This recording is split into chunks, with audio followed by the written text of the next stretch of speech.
They left only 4. Oakland 5. Check that, 5 runs on 8 hits for Oakland. Toronto 6 runs on only 5 hits. The winning pitcher was Louis Leal, 3-5. The loser, Mike Norris, 7-3. John Mayberry is our NBC Miller High Life player of the game with his 2 home runs and 5 RBIs. Miller High Life happy to present a check for $1,000 in the name of John Mayberry to the Special Olympics. Gee, it was a pleasure to work with Tim McCarver for the first time, Tim. Hope to see you soon. And Norris, the lonely figure, or is it Henderson? Henderson in the Oakland dugout, symbolizing 10 consecutive losses away from home. NBC's Baseball Game of the Week has been brought to you by Ford and your Ford dealers, who invite you to test drive the EXP, America's new personal sports coupe. By Light Beer, everything you always wanted in a beer, and less. By Goodyear, make yourself a Riva. Even its footprint tells you it's different. And by new Speed Stick Super Dry Antiperspirant. Goes on so dry you can get dressed right away. Speed Stick by Minute. Now stay tuned for the second half of NBC's Major League Baseball doubleheader. Most of you will see the Cincinnati Reds take on the Los Angeles Dodgers, or the Houston Astros battling the San Francisco Giants. Coming up next here on NBC, the innovative leader in sports television. A promotional fee has been paid to NBC by United Airlines. United serves more of this land than any other airline. That's what friendly skies are all about. This has been a presentation of NBC Sports, the leader in innovative sports television. NBC Sports presents Major League Baseball Game of the Week.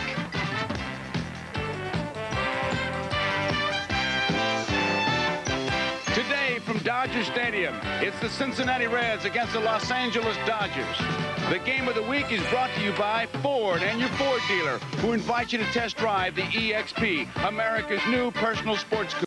And by Lowenbrau, when you want the taste of a truly great beer, there's really only one. Tonight, let it be Lowenbrau. And by new Speed Stick Super Dry Antiperspirant. Goes on so dry, you can get dressed right away. Speed Stick by Menon. And by the camera unlike anything else in its class, the new Minolta XGM.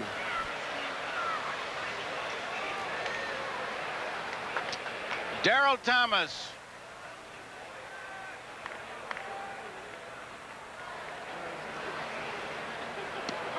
Fastball misses, ball 1.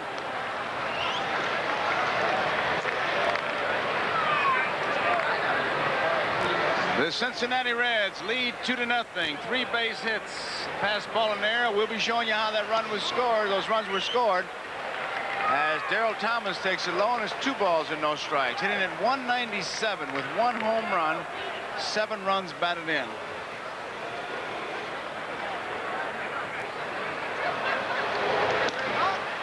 Pastore misses, 3 balls and no strikes. Thomas, born in Los Angeles. 6-footer, 160 against Frank Pastore, who is 1-2 on the year. Pastore, usually pretty good control. There's his strike, averaging 1.3 walks per 9 innings. His delivery will remind you of Tom Seaver. He is a power pitcher, slider, fastball, not a whole lot of off-speed stuff.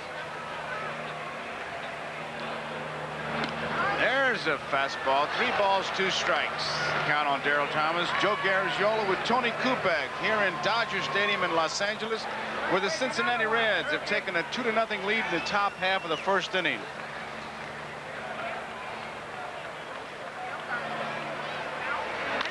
Fouled out of play. Count remains full. A bunt by Collins. He stole second. Griffey struck out. Concepcion singled to center. Driving in Collins when the throw by Guerrero got by Socia. Concepcion ended up at third. Foster drilled one past Say, and Concepcion scored. Darryl fouls another one off. And then with Foster at first base, Dreesen was called out on strikes, but while Ray Knight was batting, a pass ball, Socia wasn't sure of it, argued with the umpire a bit, and Foster ended up at third base. But then Nolan bounced out, and that was it. Knight walked. And Darryl Thomas just walks out. So, a leadoff man for the Dodgers. Thomas is on. And here's the way the run scored for Cincinnati. The first one up the middle. Concepcion is single. There you see Collins in the inset. He scores. The throw by Guerrero over Garvey's head, past Socia, all the way back to the screen. Hooton gets it, but not before Davey ended up at third. Concepcion at third. Foster got a base hit. Here's Jay Johnstone. 2 home runs, 3 runs batted in, hitting .147.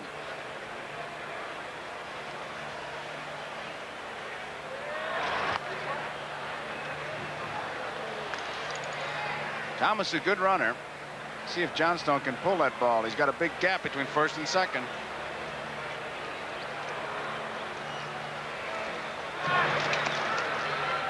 They'll be watching Pastore. He's already been called for 2 balks.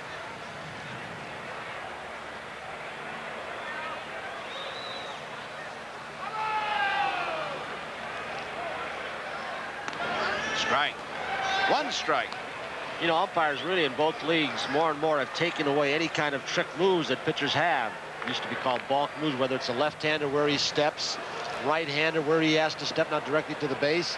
And it's given a big advantage to base stealers. In fact, some people think there's almost an imbalance now, and not taking anything away from Tim Raines.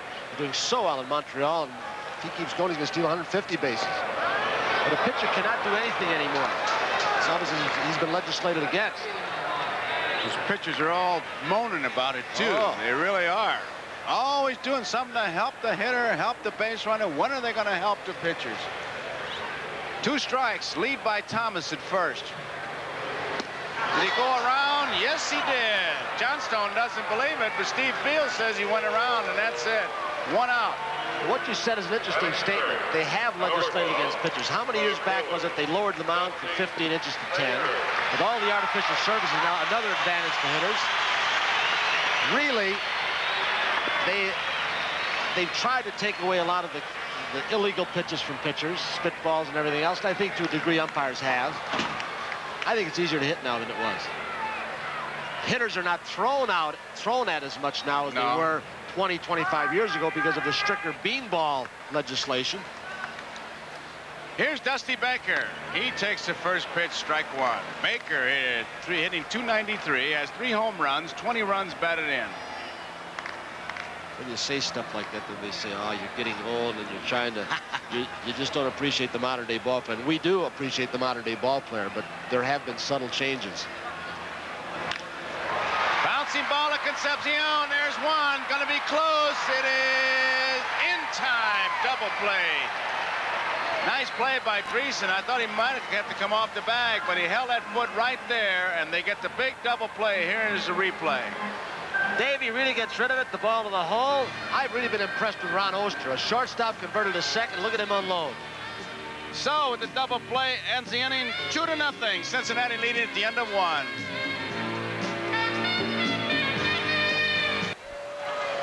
Going to show that replay, and Tony, I always watch the infield to see how he protects himself from the runner. Oster does a good job of putting a bag between him and the runner to protect himself. The best protection a shortstop or second base has is that anchored down bag. The closer you can stay to it, better off you are, because the runners don't like to slide into it. It isn't like the old bags that were strapped down that gave.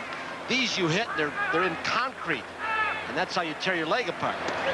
Here is Ron Oster right now. You might say, well, how can he protect himself when I saw him really get upset like that? Did you see what Darryl did, though? As soon as he got to the bag, he rolled over. That's right. It was one of those nice, polite falls.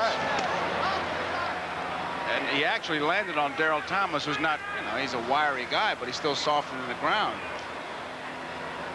Oster is hitting 24 of his last 26 games. He's been a pleasant surprise for these Cincinnati Reds, and he fouls it off. They count 2 balls and 1 strike.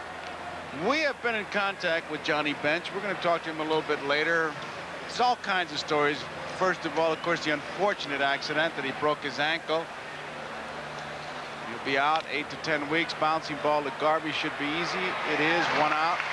And then all the talk about dissension on the Cincinnati ball club, which once a year, it seems like on different ball clubs, that has to come up. Charges of racism and not getting along, and I want to be traded, I want to stay, I want to have breakfast in the room, I want to have breakfast in the coffee shop, all these big problems.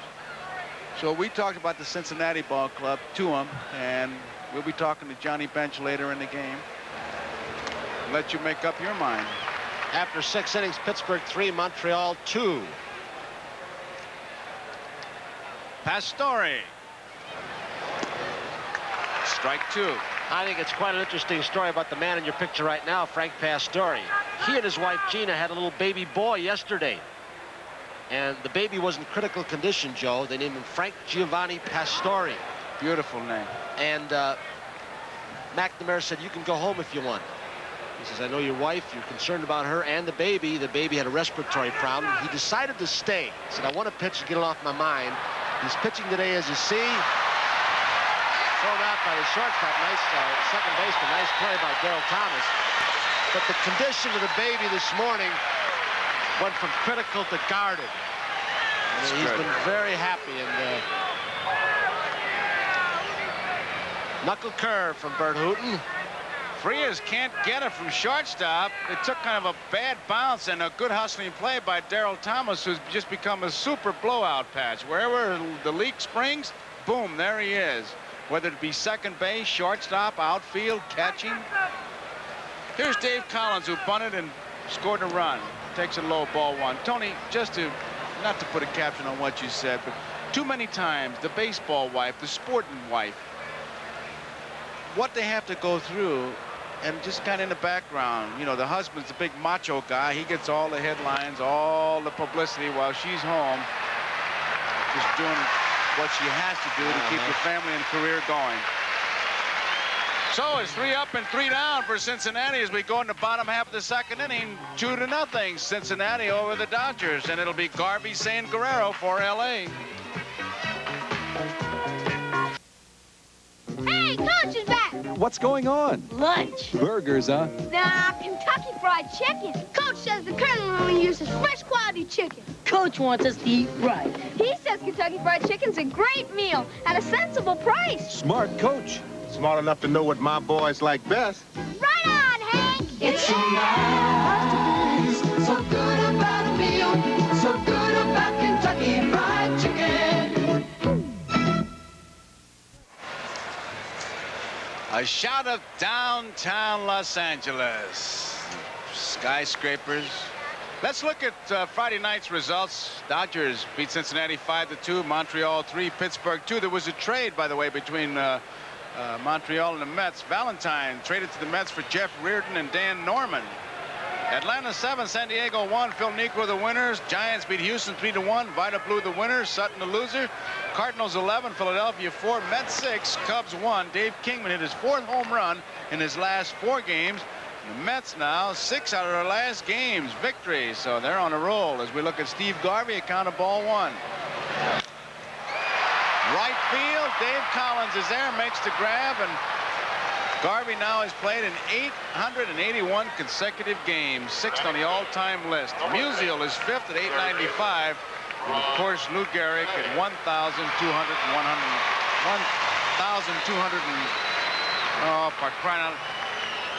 2,130 games. I kept looking at number 1. I couldn't get it out of my mind. Lou Gehrig, how can I forget that, for crying out loud?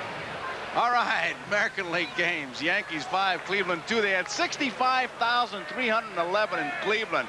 The Goose had his 12th save. California, Chicago rained out. Seattle beat Texas 5-4. Penguin doesn't believe that that was a strike.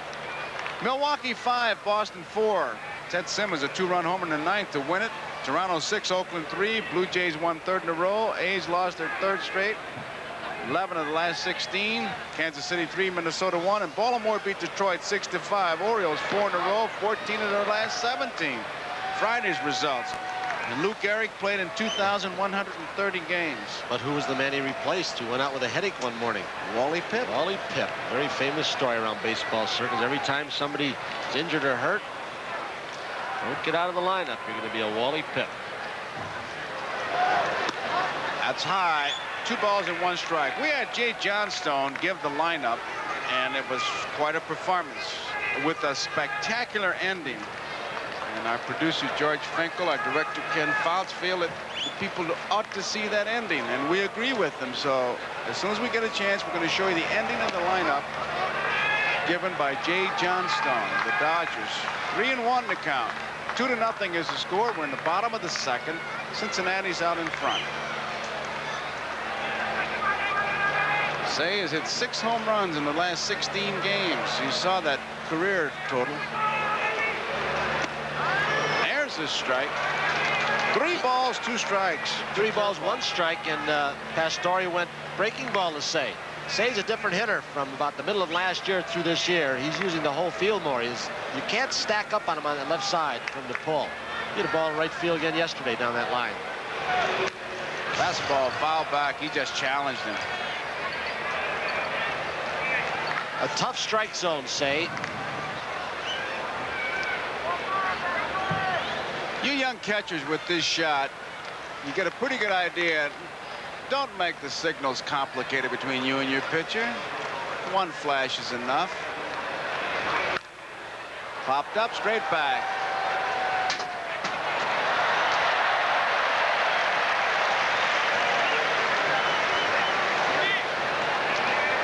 Fun at the old ballpark. Dodger fans watching it, a sellout is what the note said. John McNamara looking on.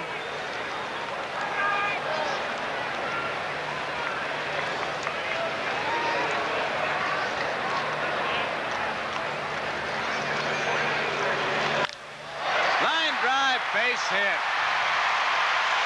So Say is on. Here is a finish of the lineup by Jay John. Well, here's the whole lineup. That's the batting order. Now here's what happened at the end.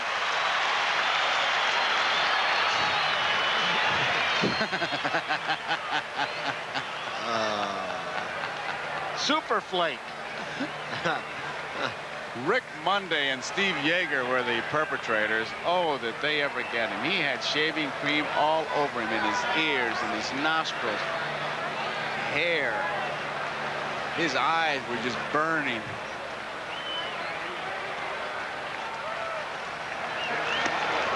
Doesn't get it. Guerrero has really been hot. He has 9 home runs, 26 runs batted in, hitting .313.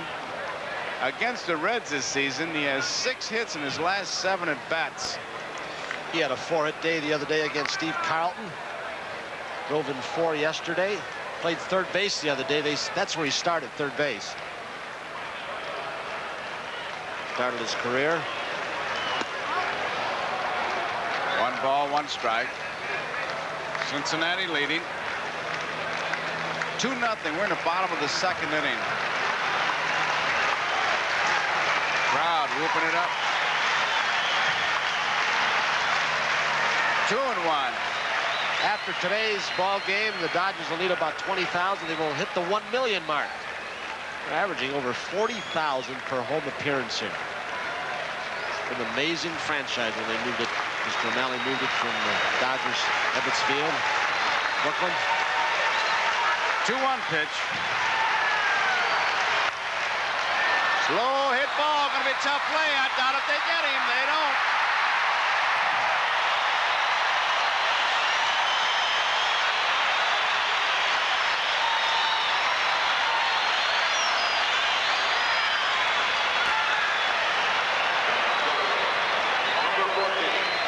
Baker does everything so easily, Joe, that you get deceived the way he goes after or Guerrero, you get deceived the way he goes after a ball in the outfield and the way he runs. He's a big guy, but once he got going, he was really letting it out. Tough play for Knight. After 2 strikes, he'd move back. No chance for Say at second base, off-balance throw. Guerrero showed his speed. Guerrero in his last 9 at-bats here at Dodger Stadium. 8 hits, 2 home runs, 6 runs batted in. Mike Scioscia, 1 out. Scioscia hitting .289, 1 home run, 6 runs batted in. It's low, ball 1.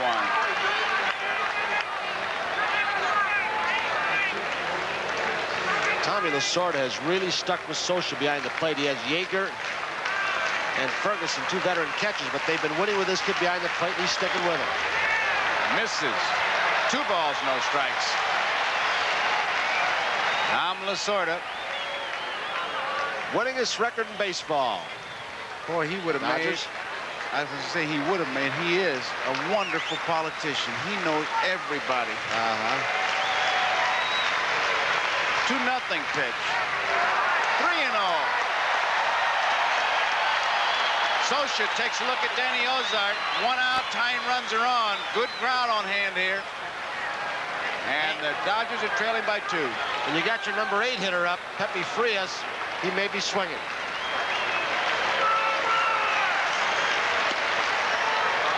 Three balls and a strike. Good fastball by Frank Pastore. Danny Ozark coaching at third. You know he's hitting now.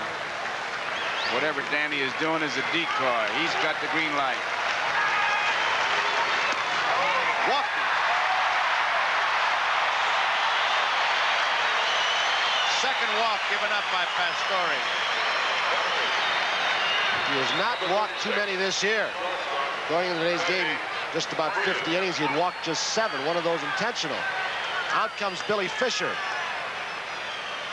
He has walked less than 2 men per 9 innings, and he has already walked 2 here in the bottom of the second.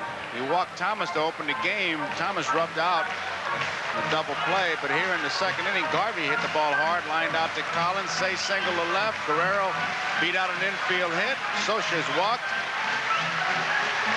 And John McNamara checking with the bullpen. He wants some action probably right now. Frias, a man playing because Russell has been hurt. Russell had that surgery on his index finger on his right hand, and then from throwing unnaturally hurt his elbow, had a cortisone shot. The Dodgers have been hit by those injuries. Not as severe, of course, as Johnny Bent's broken ankle. Landro's got the flu. Deep to left center field. Griffey is there. Tagging up is Say. He'll come in to score. 2-1 Cincinnati, a sacrifice fly.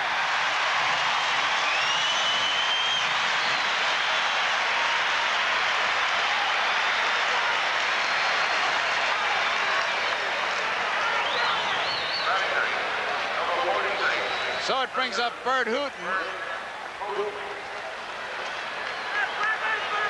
Hooton has been to bat 21 times, has 4 base hits. It's a 190 average. Happy'Hooton. Very friendly guy. Call him Happy because he just kind of stands around, doesn't have a silly grin on his face.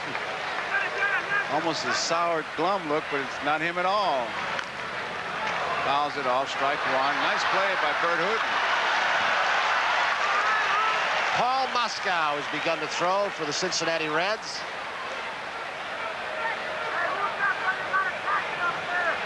Hooton, product of the University of Texas, played in the College World Series. I think they got as far as the semifinals.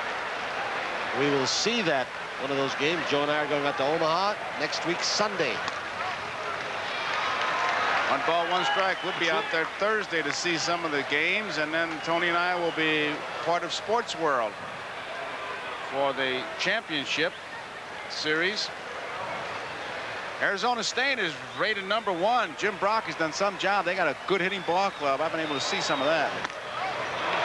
2 balls and 1 strike. And if the players' owners gets more embroiled and there is a strike, which is a possibility by next week, we could be out there Saturday too. Tony, with the attendance that the Dodgers have here, when you said strike, I could see O'Malley shifting his seat. That's the worst thing he wants right about now. Should be handled by Joe Nolan. He just followed it all the way, made the one-hand grab. Hooton is out, ends the second inning. Dodgers pick up a run. We complete 2 innings of baseball here. It's Cincinnati 2, Dodgers 1. Griffey, Concepcion, and Foster, and we'll be back after these messages from your local station. It's Barbara Mandrell and the Mandrell Sisters with Minnie Pearl and Andy Gibb. Yummy. Saturday on NBC. Morning Call, live Thursday night at 8 on Channel 5. What can you say? Well, right now, they've got some action in Montreal. Let's join Merle Harmon and see what's happening in the Montreal game. We're in the top of the 8th inning at Olympic Stadium in Montreal. We had a 1 hour and 10-minute rain delay back in the 3rd inning right after Pittsburgh had taken a 3-0 lead. Meanwhile, the Expos came back with 2 runs in the 4th with Tim Raines leading off with a double and then finally scoring on Warren Cromartie's single. Chris Spires single, Bobby Ramos single, and a sac fly by Tim Raines in the 5th inning produced the 2nd run for Montreal this afternoon. Right now in the top of the 8th inning, it is Mike Easler at the plate. He had a double back in the 6th. Dave Parker has driven in 2 runs today for the Pittsburgh Pirates, and outstanding pitching by Rick Rhoden and by Bill Gullickson that you're looking at right now.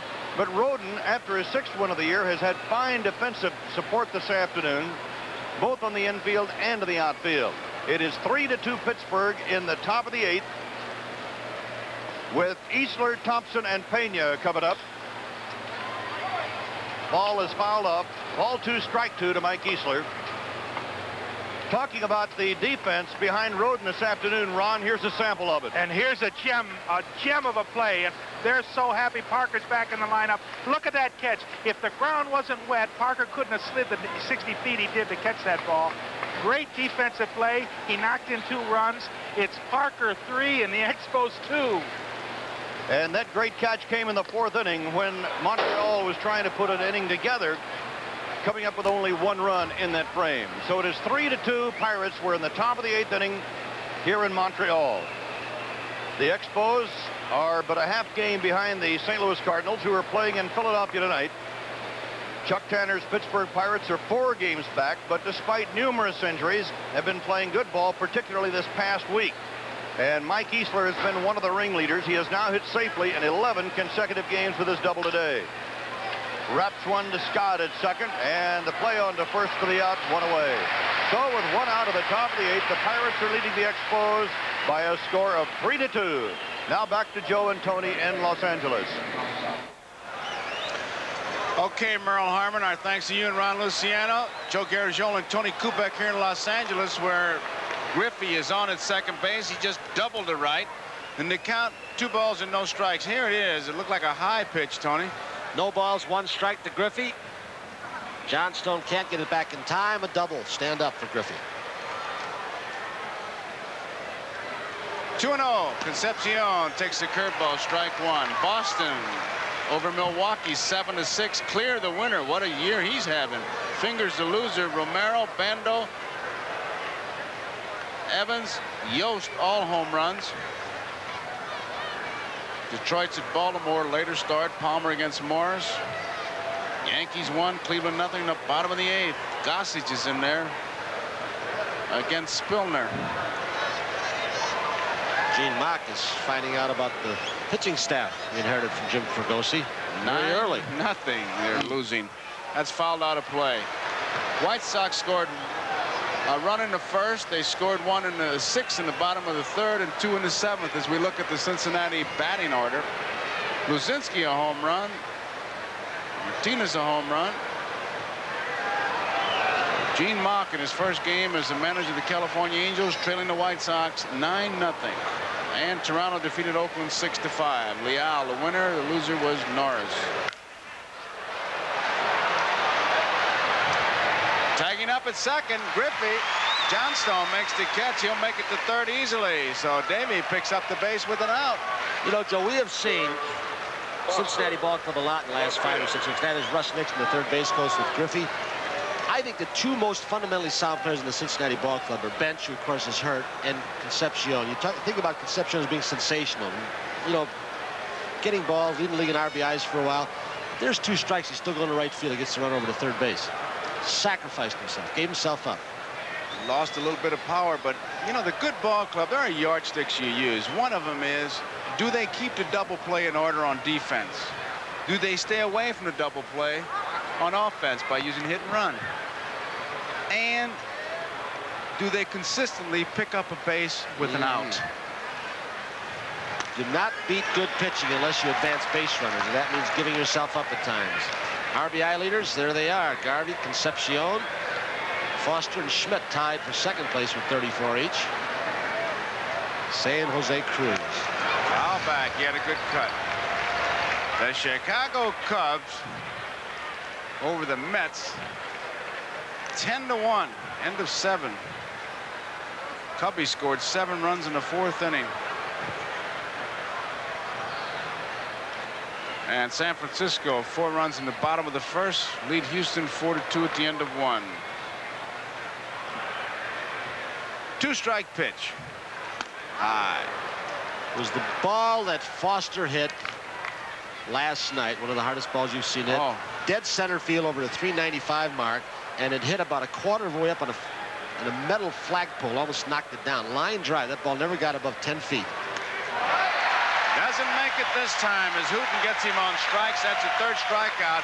And talking about yardsticks, what does a pitcher do with a man on 3rd and less than 2 outs? You saw it right there. The good pitcher gets him out as we look at that spot that Foster hit that ball last night.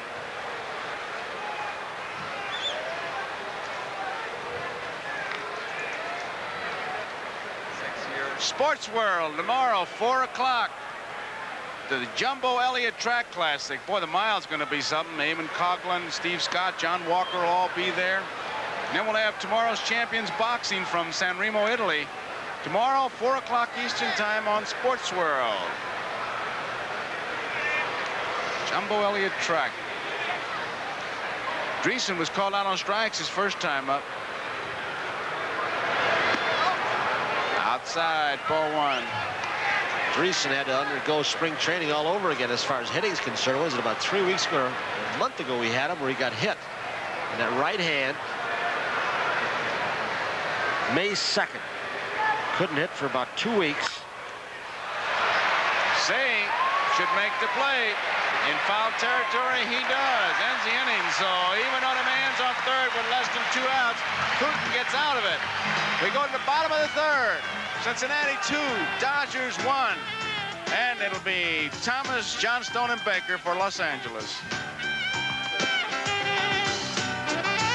We look at the famous Los Angeles freeways. I have to laugh because we tried to drive out here with our crack statistician Steve Danz at the wheel. Tony and I were on every one of those roads right there.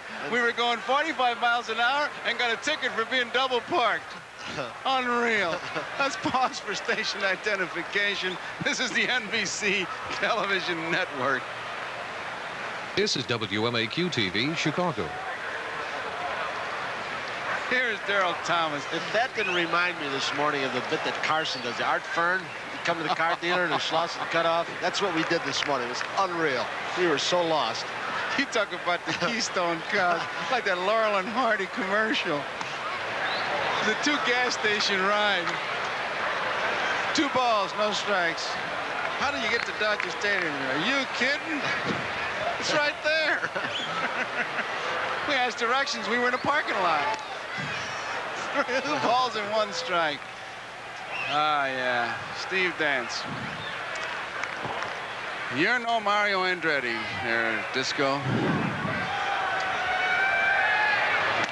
That's high. 3-1 to count. Nobody on, nobody out. 2-1. We're in the bottom of the 3rd. Cincinnati is out in front. Neither pitchers had very good control today. Been behind quite a few hitters. Full count, 3-2.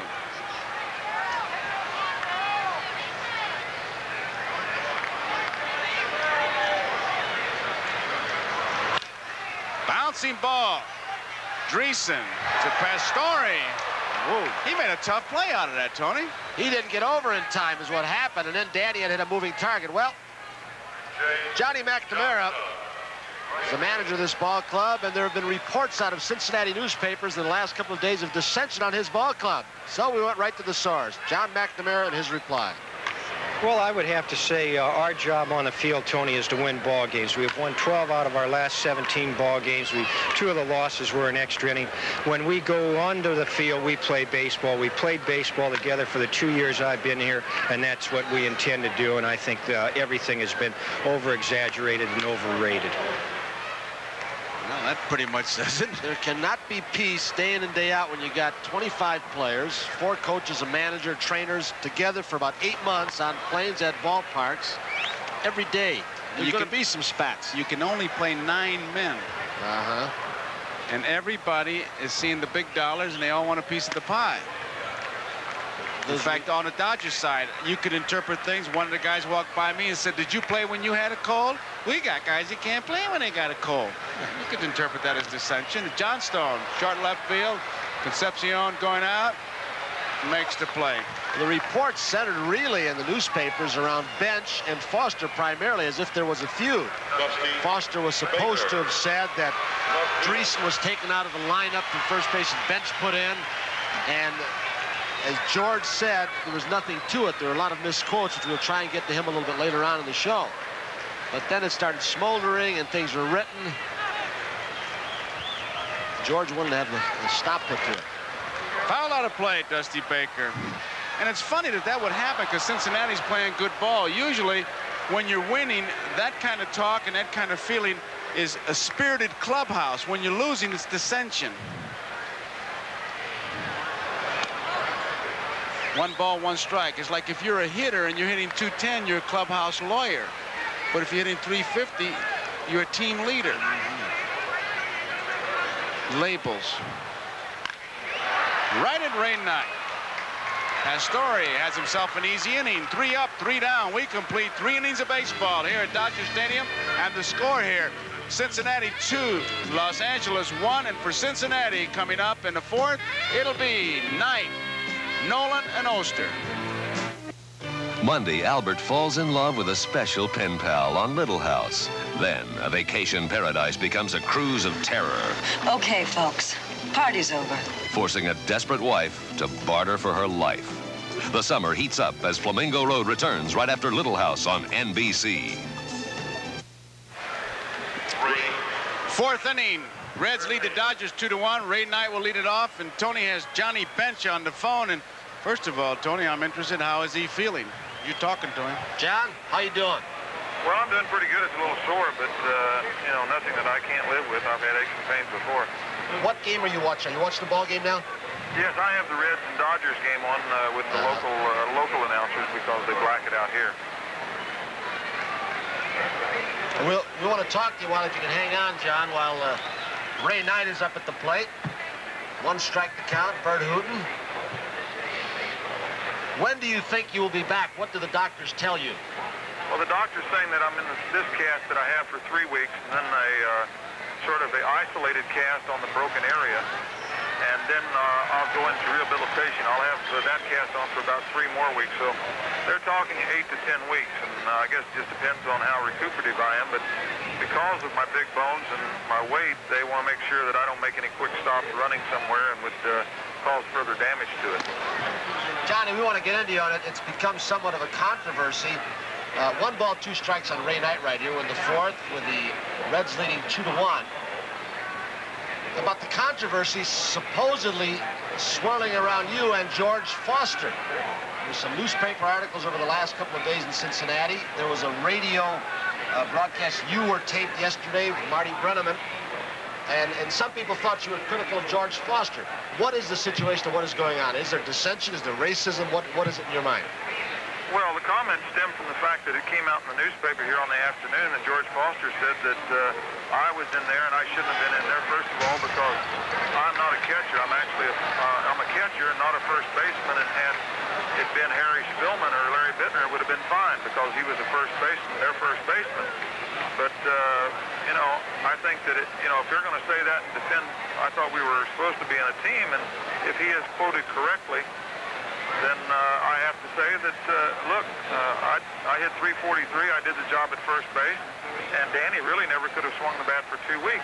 If Ray Knight had been out of the lineup and I had gone over to third base and played, I'm sure the same situation would have held up. But if he was quoted correctly, and I assume that, you know, it came right out of the airport here in Cincinnati, that, you know, I think that I don't mind you defending your friends or whomever, but, you know, if I did the job, I think I deserve the credit and none of the other flack that goes with it. All right, John, well, Knight on 2 strikes. A knuckle curve got away from Socha in the dirt, so on the strikeout, Knight reached first base right there on the hit and run.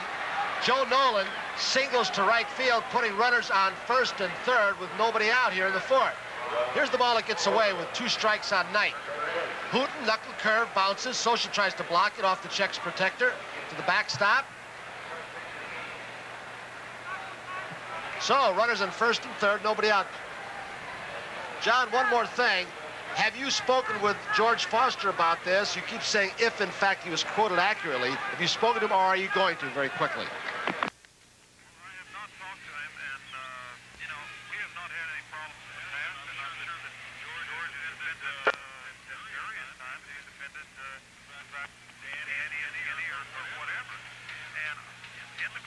I've never had any problem with anybody, and neither has anybody else to my knowledge.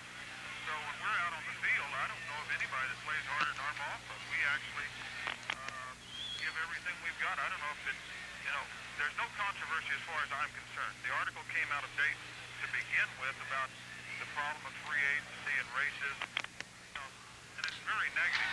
Our ball club, Ronnie Oshie, looks like he's going to get a run in with a fly ball.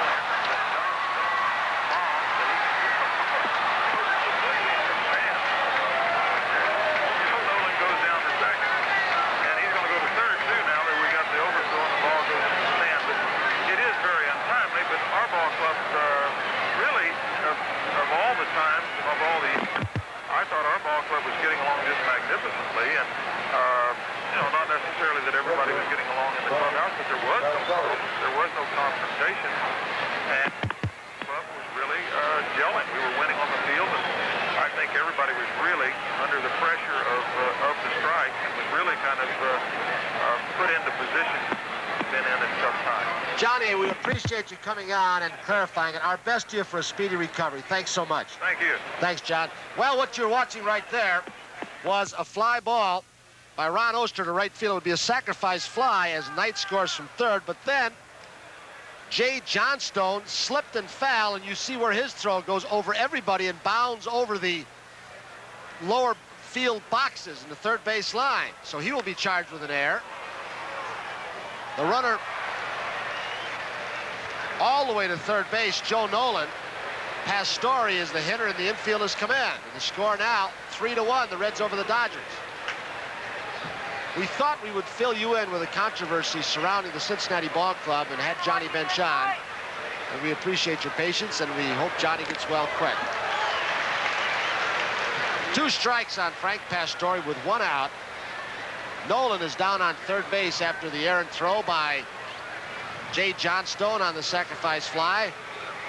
1 out, infield's in tight.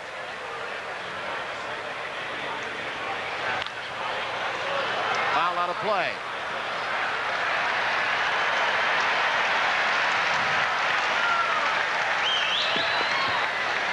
Frank Pastore facing Burt Hooton, who has had control problems today, finds himself trailing by 2 here in the 4th. Changed up, Pastore way ahead. 2 outs. We bring up Dave Collins.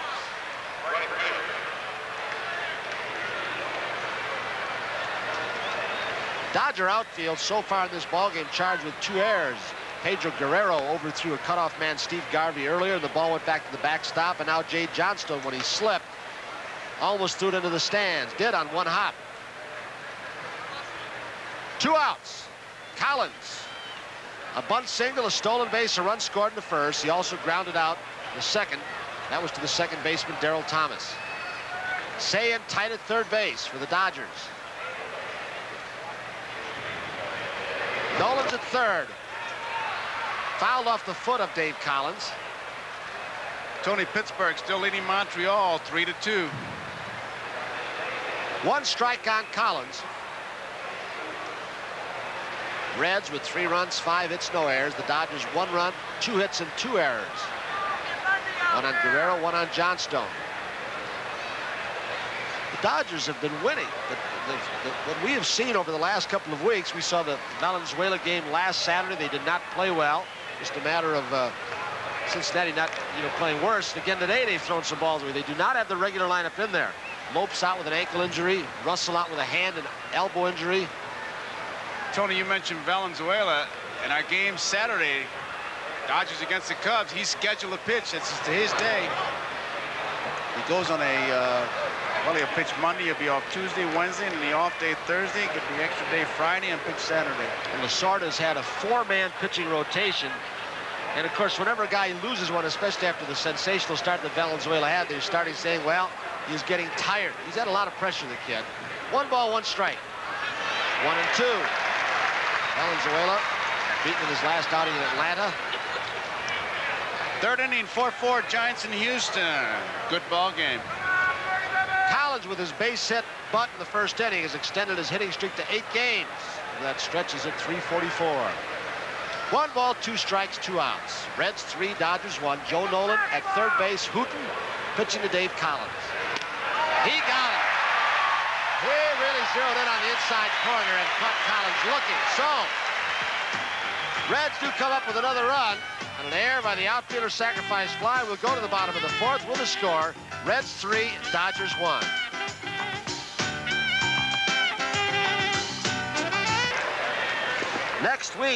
Next Saturday in our Major League Game of the Week. Winningest team in baseball, the Los Angeles Dodgers against Joey Amalfitano's Chicago Cubs, who we know are a better ball club than they've shown thus far. New general manager Herman Frank. Some of you will see world champion Philadelphia Phillies against the Atlanta Braves. Pete Rose continues to sneak closer and closer on the all-time hit record. The National League with Stan Musial. Check your local listings for the game of your area. Next Saturday, 2 p.m. Eastern Time, right here on NBC Sports. Garvey, Say, and Guerrero. A couple little extras on next week in both games, Tony. Valenzuela pitching for the Dodgers in extra, and if you get the other game, Rose closing in, so should be a good afternoon of baseball on NBC. Garvey's been on a hitting streak, hitting 20 of his last 24 games, has raised his average.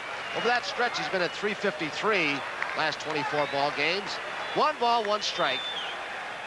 When he is driving into the ball, as we saw him last night, Joe, that's when he hits. He's not pulling off the ball. He is so strong that when they try and pitch him inside, he just fights the ball off. He fouls this one back out of play. 1 ball, 2 strikes on Garvey.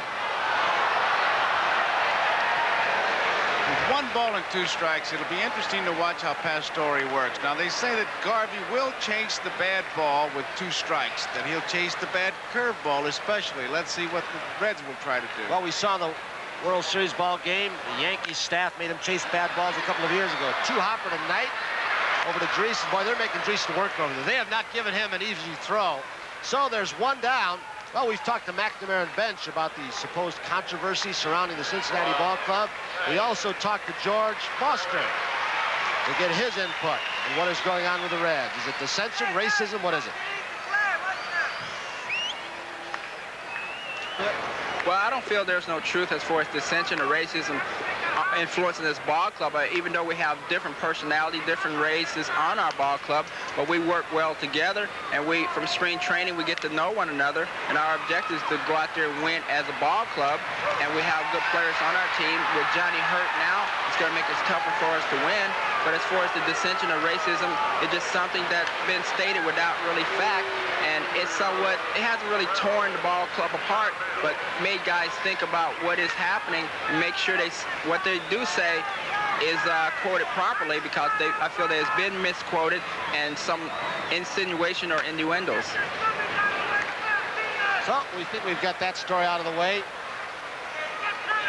We heard Foster say no truth to it, misquotes. Bench and Foster have not yet talked. 2 outs as Say grounded out on the first pitch to short.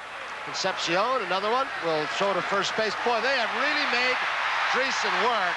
He's been all over the ballpark stretching for throws. He gets pulled off the bag by Concepcion, E6. They're scoring. Guerrero. Very sloppily played game up to this point, Joe. It really has. Here's Concepcion's throw. Now, up in the air, he just gets the man, makes the tackle on Say, and once again the throw comes. This time, Dreesen tries to stay on the bag. He can't. I'll tell you, he is really, I hope his shorts are Sanforized because he's had him stretched. I'll tell you, if he can't get it, nobody can, because he's an exceptional first baseman, Dreesen. He's struggling with the bat. 2 outs. Guerrero down at first base. Mike Scioscia, who walked in the second inning. Reds lead 3-1. We're in the bottom of the 4th. Scioscia, 9 hits in his last 22 at-bats. Figures out to a .409 percentage. Tony, there's been 3 errors in this game, and they've really been sloppy careless little league errors. Well, Guerrero's throw overthrowing Garvey, the cutoff man. Johnstone slipped and fell. The ball took off like it was going in a hot air balloon. Concepcion, who had plenty of time on Guerrero. There are 2 outs, 1 ball, 1 strike to Socha. Fouled off, out of play. 1 ball, 2 strikes. You know, yesterday, and I'm not saying players have over-relaxed today. They played a rough night game last night, and they are getting paid big money to come back on a Saturday afternoon. But I've never seen the players this year as loose as they were last night. I'm not saying they're over-relaxed today, but after this strike thing was lifted off their heads, at least temporarily, it gets into the judge's hand. Oster with a fine play, flip to Concepcion. They get Socha. Nice play by Ron Oster. So, the Dodgers strand a runner after 4 here in Dodger Stadium. The score, Reds 3, Dodgers 1. We'll be back after these messages from your local station. Marlon Brando, Jack Nicholson, 2 men locked in a fight to the death. And you come under the head of what I do for a living. The Missouri Breaks, Sunday on NBC.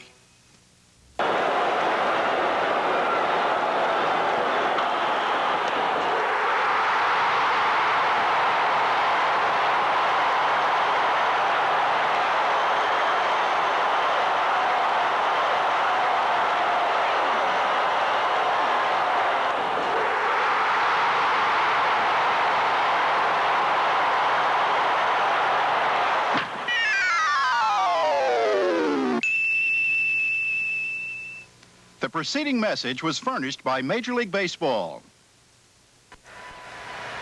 We look at beautiful Southern California, almost looks like Malibu, where daughter Gina goes to Pepperdine and would rather be at the ballpark than there, Tony. Now that's a real fan. It looks like Muscle Beach, where you worked out to build that body to become what it is. Muscle Beach, pumping aluminum.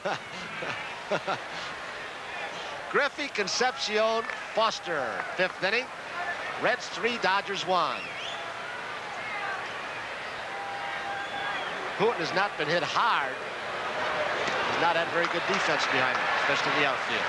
Red Sox over Milwaukee, a final 7-6. Yankees 1, Cleveland nothing. Final. Toronto 6, Oakland 5, final. Chicago 9, California nothing, final. Tonight, Seattle's at Texas, Kansas City at Minnesota, and the Cubs beat the Mets 10-3, final score. It's 4-2 at the end of 3, San Francisco over Houston, and it's still 3-2 Pittsburgh leading Montreal, end of 8. Count goes 2 balls, 2 strikes on Ken Griffey, who struck out in the first, doubled down the right field line in the third. 3-2.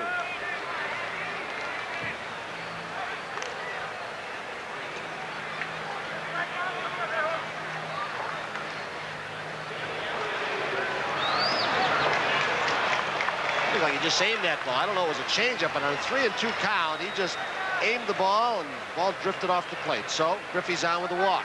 No outs. Tony, in that Yankee-Cleveland game, Gene Nelson is a winning pitcher.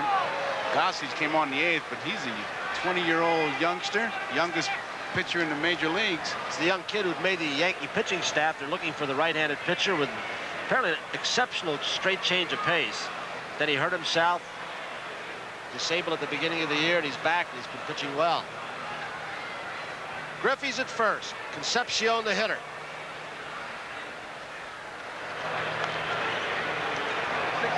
Davies single to center field. RBI singled in the first. Came around later to score. RBI by Foster. Griffey's off. Pitch out. Socha bouncing. Oh, boy, that was a bullet. I thought that ball was going to bounce. It just took off. Right on the money by young Socha. When you get that kind of reaction on a throw, it's because you really got good spin on it. Watch him get his body into it and really throw it hard. The release is really hard. It bends in the middle and never does hit the ground. Perfect throw. He really got into that. He had a good jump, but a good throw by Socha. What I liked about that on the pitch out too, Joe, he didn't rush it. He knew exactly what he had. Hooton made a perfect pitch out. Guerrero is back to right center field. He did not get it. He held it for a moment, bobbled it, juggled it, and it popped out of his glove. He almost made a super catch to rob Concepcion. He thought he had it. He was very upset when it finally popped out. What a try. There it is. He's got it in the webbing of his glove. It pops up. He grabs at it again. Finally pops out. Another look, Joe. He's got it right there, but the momentum carrying him towards the fence may have scared him off a bit, but he sure gave it a run down. Great camera work, guys, and look at the disgust and frustration of not making that play. You really saw a great view of a ball player trying to make a great catch. If he hadn't had to use that right hand to brace the impact of hitting that fence, he might have been able to clamp it in his glove. What a nice try, but Concepcion is on at second base with a double. 1 ball, no strikes on George Foster. Single RBI and a strikeout in the third. Hooton continues to struggle.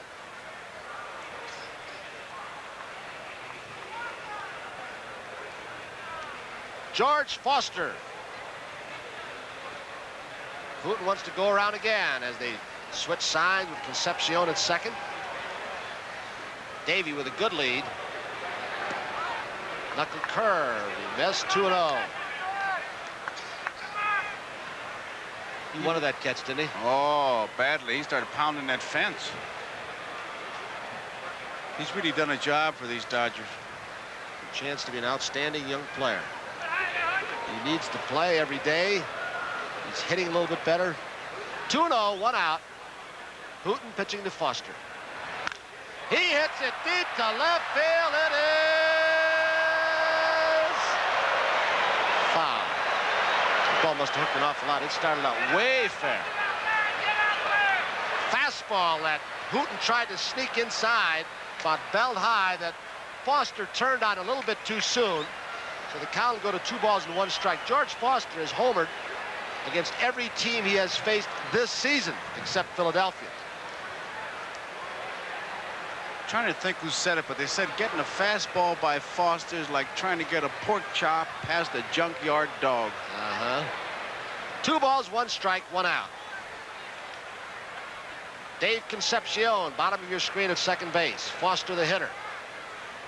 Wasn't it Kurt Simmons years back that made a similar analogy of trying to sneak a fastball by Henry Aaron is like trying to sneak the sun by a rooster?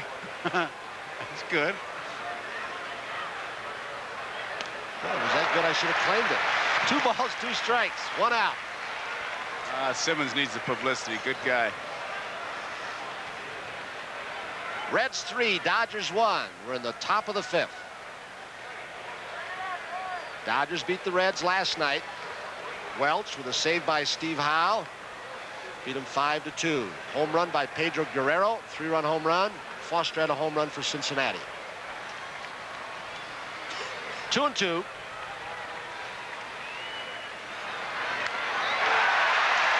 he hang on? No. Tip foul. Socha couldn't hold it. Tom Lasorda.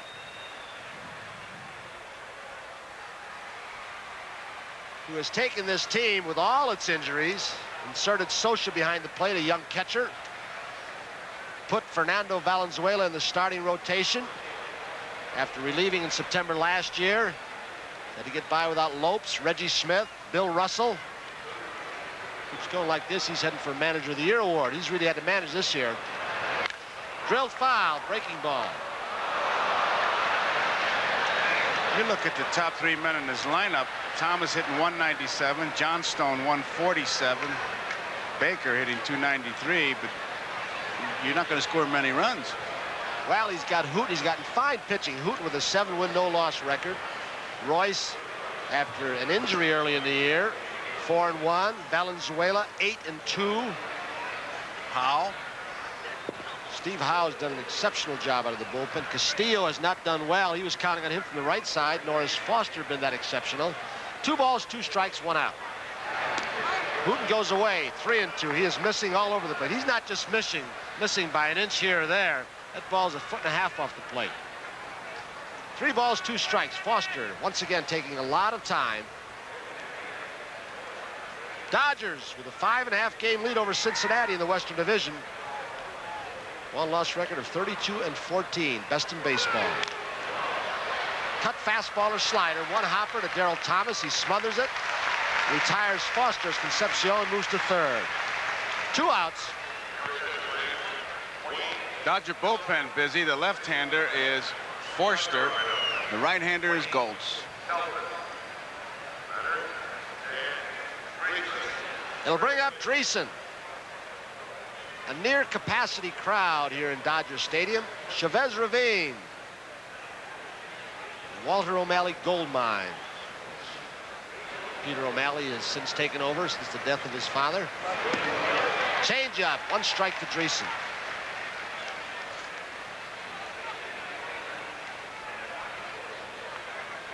It's a fine organization. Fred Clare, PR man Steve Brenner. 2 outs. He was going to try and bunt Concepcion home, and obviously with 2 outs, it's not a squeeze play. Dreesen was going to try and bunt it and beat it out because he thought he had Say back, and he's in such a slump. Davey really gave him an expression. Did he say, "What are you doing?" Oh, did he ever? There's John McNamara, but that's not a bad play. Look, if he gets him back, he's in a terrible slump. Way inside as he's moved off the plate. Figure Dreesen's hitting just 176. He wants to score that run if he can anyway. The only bad thing about it is it would have caught Davey by surprise because he would have been a spectator. 1 ball, 2 strikes with 2 outs. Hooton misses away again with a changeup. 2-2 with 2 outs. Reds 3, Dodgers 1.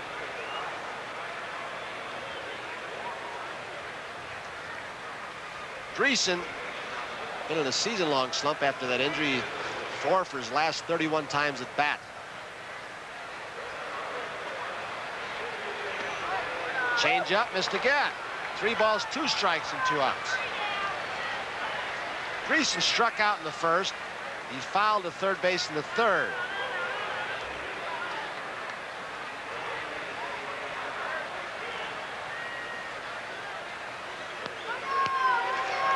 Three and 2. 1 hopper. Pepe Frias knocks it down. He'll have to hurry. No time for a throw. Dreesen's out. Another run scores for Cincinnati.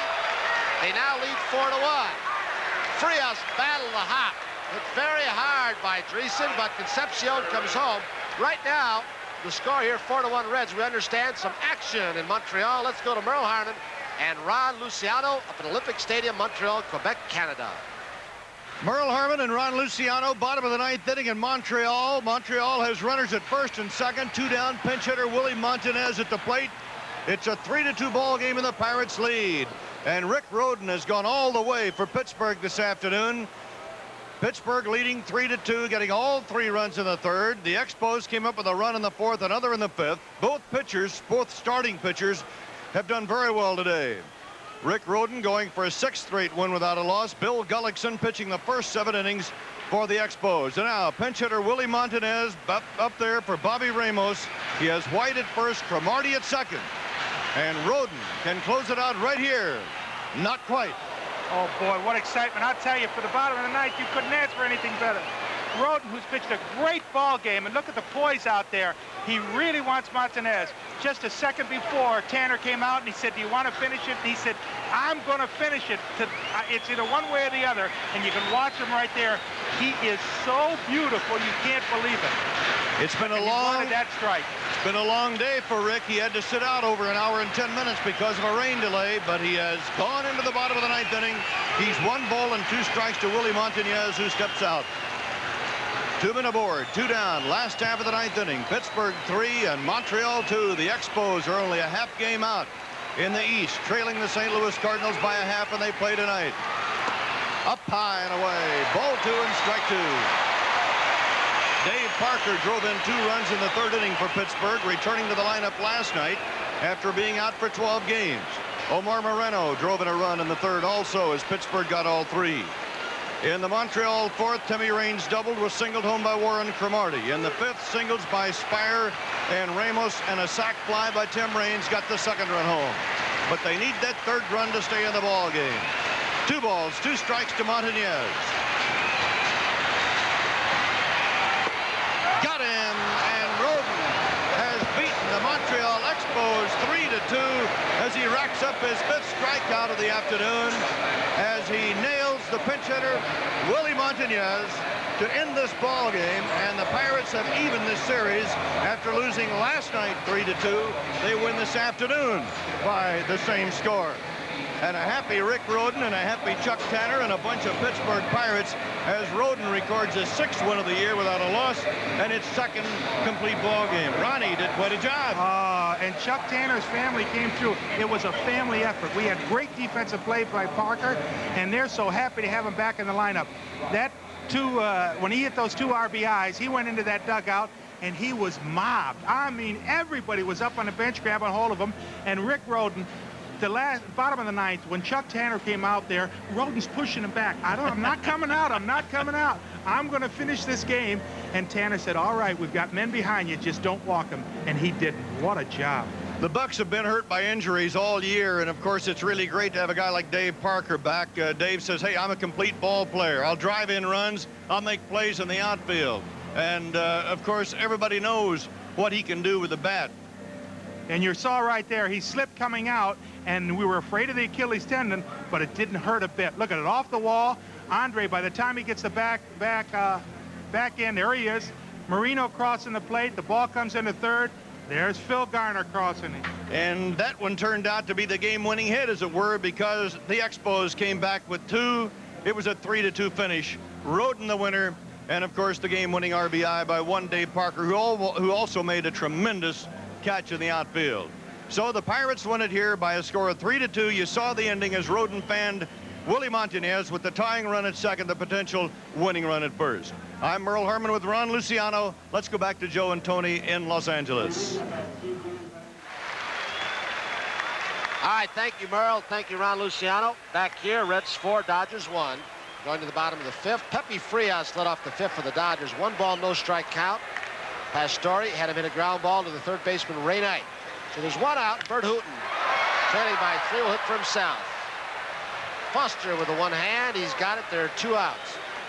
In just 2 weekends, one of the most prestigious titles in women's golf, the LPGA Championship. From one of Jack Nicklaus's golf course in Kings Island, Ohio, considered one of the most demanding on the tour. The top names in women's golf, Nancy Lopez Melton. The rest are set to accept the challenge of the championship. Right here, 2 weeks away, June 13th and 14th on NBC Sports.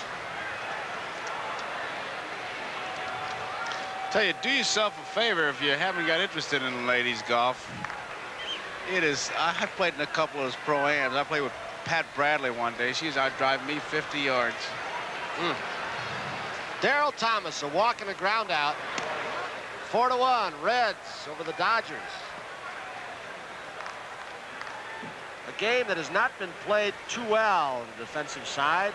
3 Dodger errors, 1 for Cincinnati. 2-0 for Thomas. Like that last error when Concepcion scored. Dries hit the ball right on the nose to Frias. It was a tough error to charge to Frias and take a base hit and RBI away from Dries. 3 balls, no strikes.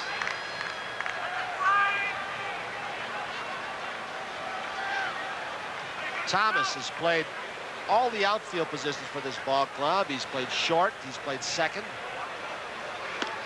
He's pinch hit, pinch ran. Has he played third base? I'm not certain. He may have even played some third base. Very valuable. If you've heard Jay Johnstone do the lineups earlier, if you had heard, Thomas walks. He called him the most valuable utility infielder in all of baseball, and he could be right. When Thomas is on, now it'll be Johnstone.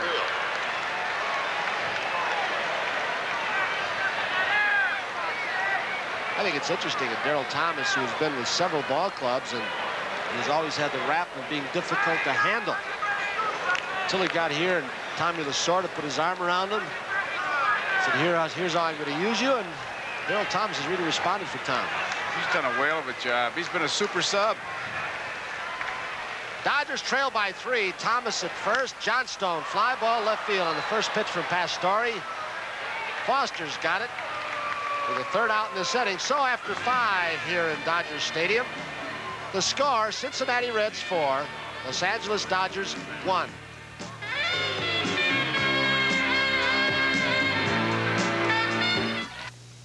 On Hill Street Blues, the station's out of control. Part of the new family counseling program, Ray? And Howard's debate when an alligator's loose in the sewers, Tuesday on NBC.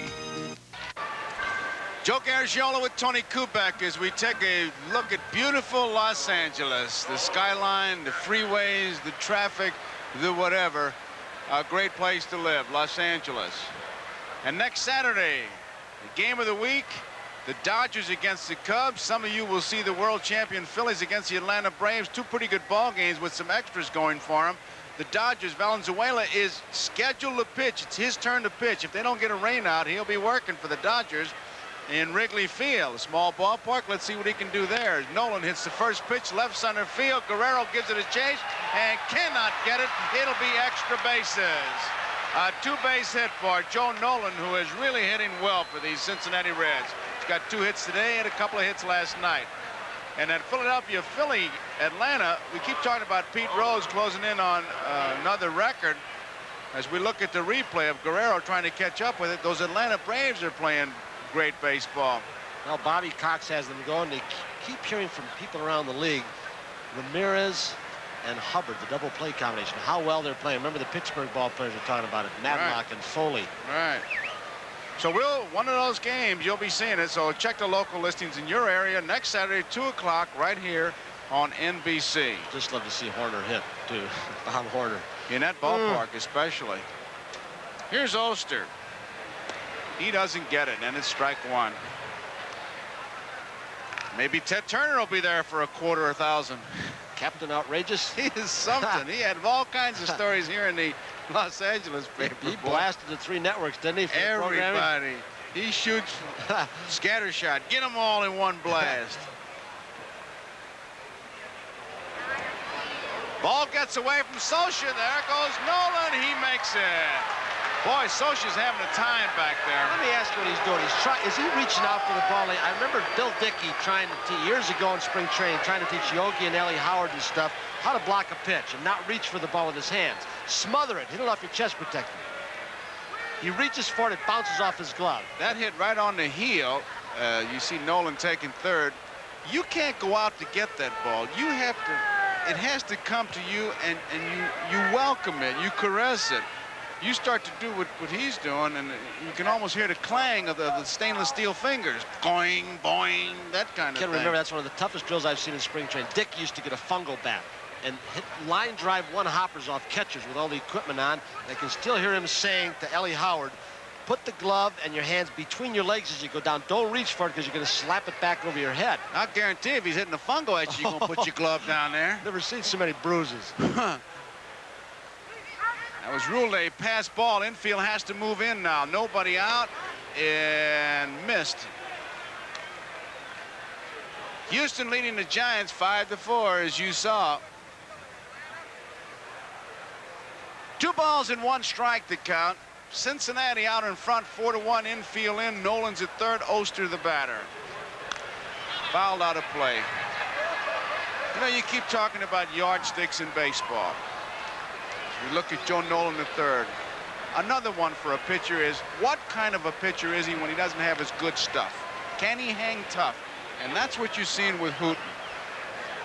Hooton does not have good stuff, does not have good control, yet here he is in the 6th, trailing by only 3. A little bit of defense. He's got, well, maybe 2-1 down is all, not 4-1. He hasn't pitched that badly, even though he's been behind hitters.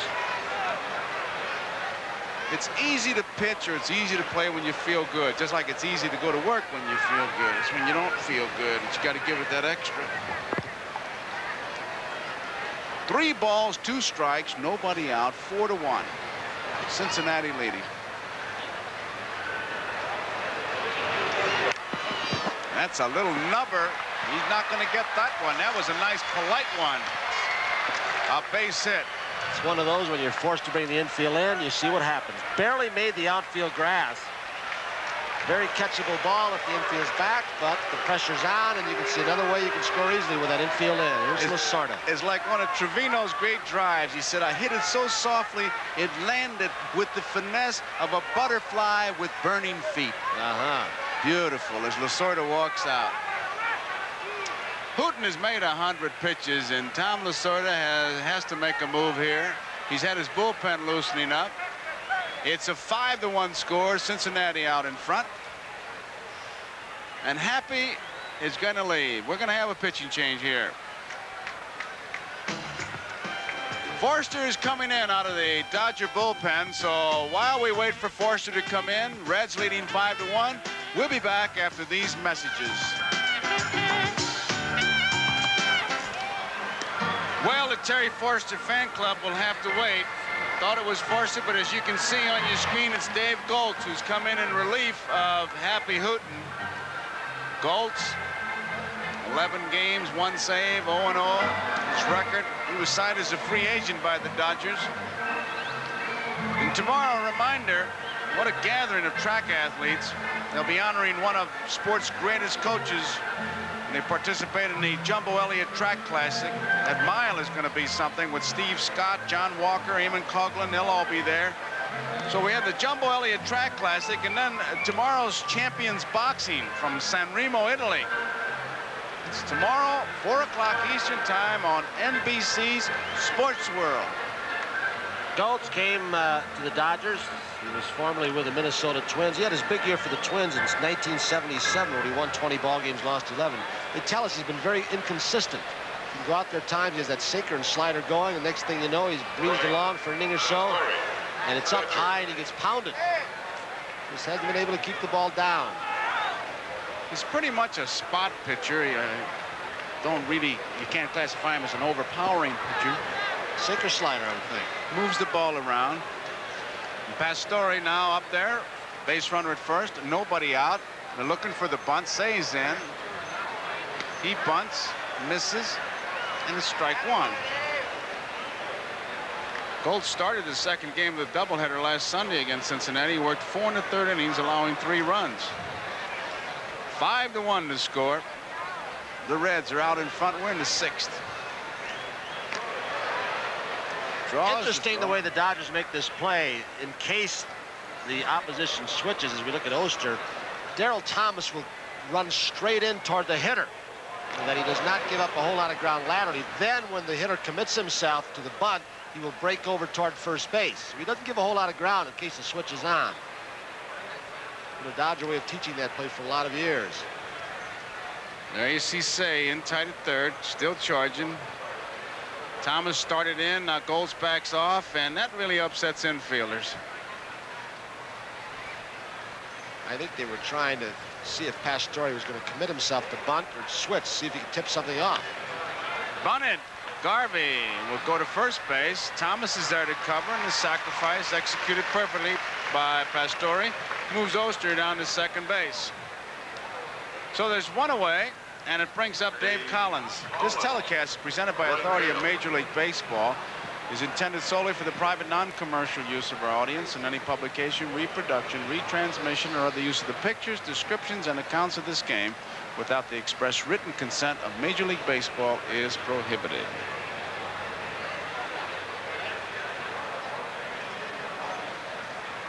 Collins beat out a bunt, stole second, scored, bounced out in the second, struck out in the fourth. 5-1. Reds lead 6th. 1 out, 1 strike. Second base, Ron Oster. Paul Runge, excuse me, in your picture. Father, a pretty famous umpire in the American League, Ed Runge. He umpired an all-star game in this town. California Angels, where he punched out a bunch of guys, including Mantle and Mays pinch hitting. Bouncing ball to Garvey. When you say punched out, you mean struck out. Struck out. Yeah. He was a pitcher's umpire, but you knew it. You knew that Ed was going to be anything near. You better be wailing. Well, that's good. Yeah. Major Curd was like that. Major say, I'm not a very good umpire. If it's close, I'm going to call it a strike. You better swing. So you'd go to Whitley. You think he did it to Musial? Like he did it to you? Get out of here. Those guys get 5 strikes. Musial, Williams, Aaron, Yastrzemski now. Why not? They're stars. There's a strike. I can see that it grinds you, though, that they did. Oh, right? sure it grinds me. They would tell you. They'd say, how would you know a strike? You couldn't hit it if you saw it. They wouldn't say that to Musial. call a strike and almost apologize. Oh, I'm sorry, Stan. And kiss his ring and leave. 1 ball, 1 strike, 5-1. It has been a sloppily played game. Outside. 2 balls and 1 strike. Last week, we had that trick play with Valenzuela pitching, and everybody scored. 3 runs scored when he threw the ball in the right field. The first and second play were trying to pick off, and Valenzuela didn't get the message. Oster at third base. National League West, Dodgers lead by 5.5, Atlanta 8.5, Houston, San Francisco 9, San Diego. So big Frank Howard had his first confrontation with the players. Used that 6'8", 260-pound frame. I'll challenge anyone that wants to in the runway unless you start putting out. He had no repliers. They said, we'll put out Frankie boy. Sir. Whatever you say. We'll even come down to the valley and help you with the peas and lettuce. The big jolly green giant. He is a monster of a man. And I imagine when he gets upset, there's a lot to be upset. 3 balls, 2 strikes, 2 outs. Oster's at third. Goltz in relief of Hooton. Griffey fouls it off. Griffey struck out, doubled in the third, and he walked in the 5th. I think there is something to the physical presence of a guy like that. When you're that big, you are less likely to be challenged by a player. You know, the players have a lot of deserved freedoms now that you didn't have, 10, 20 years ago. You get a big guy like Frank, you can challenge him. Very imposing. It's He got him out on strikes. Goltz gets a strikeout, his first one. That ends the 6th inning. We go into the bottom half of the 6th inning to score here. Cincinnati 5, Dodgers 1, and it'll be Baker, Garvey, and Say coming up for the Los Angeles Dodgers. Ed's been working overtime practicing his serve. He needs a deodorant that works overtime. My boss is working overtime on a big presentation. He needs the deodorant that works overtime. Only Old Spice Stick Deodorant gives you both 24-hour protection from odor, plus that famous Old Spice scent. My son's been working overtime practicing his saves. Good thing my Old Spice Stick works overtime, too. Old Spice Stick, the deodorant that works overtime. Well, as I look at a former teammate, Del Rice, with the Cardinals manager now super scouting, seated behind home plate. Let's pause briefly for station identification. This is the NBC Television Network. This is WMAQ-TV, Chicago. Joe Garagiola with Tony Kubek here at Dodger Stadium. We're in the bottom half of the 6th inning. Cincinnati 5, Dodgers 1. Baker fouls it off, and it's 1 ball and 1 strike. Oh, Rice really looked studious, didn't he?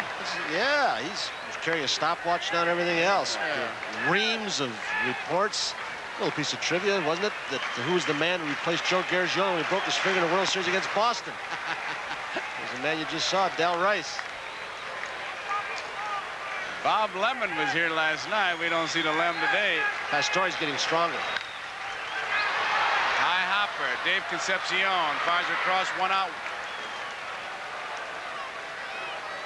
In San Francisco, we have a ball game. We have Bob Costas and Willie McCovey. Let's see how Big Stretch is doing in San Francisco. At Candlestick Park, Bob Costas along with Willie McCovey, top half of the 6th inning. Gary Woods is the hitter for the Astros, who lead the Giants 5-4. Houston has runners at first and second with 2 out. 0-1 the count. Al Holland in relief of starter Alan Ripley on the mound for the Giants.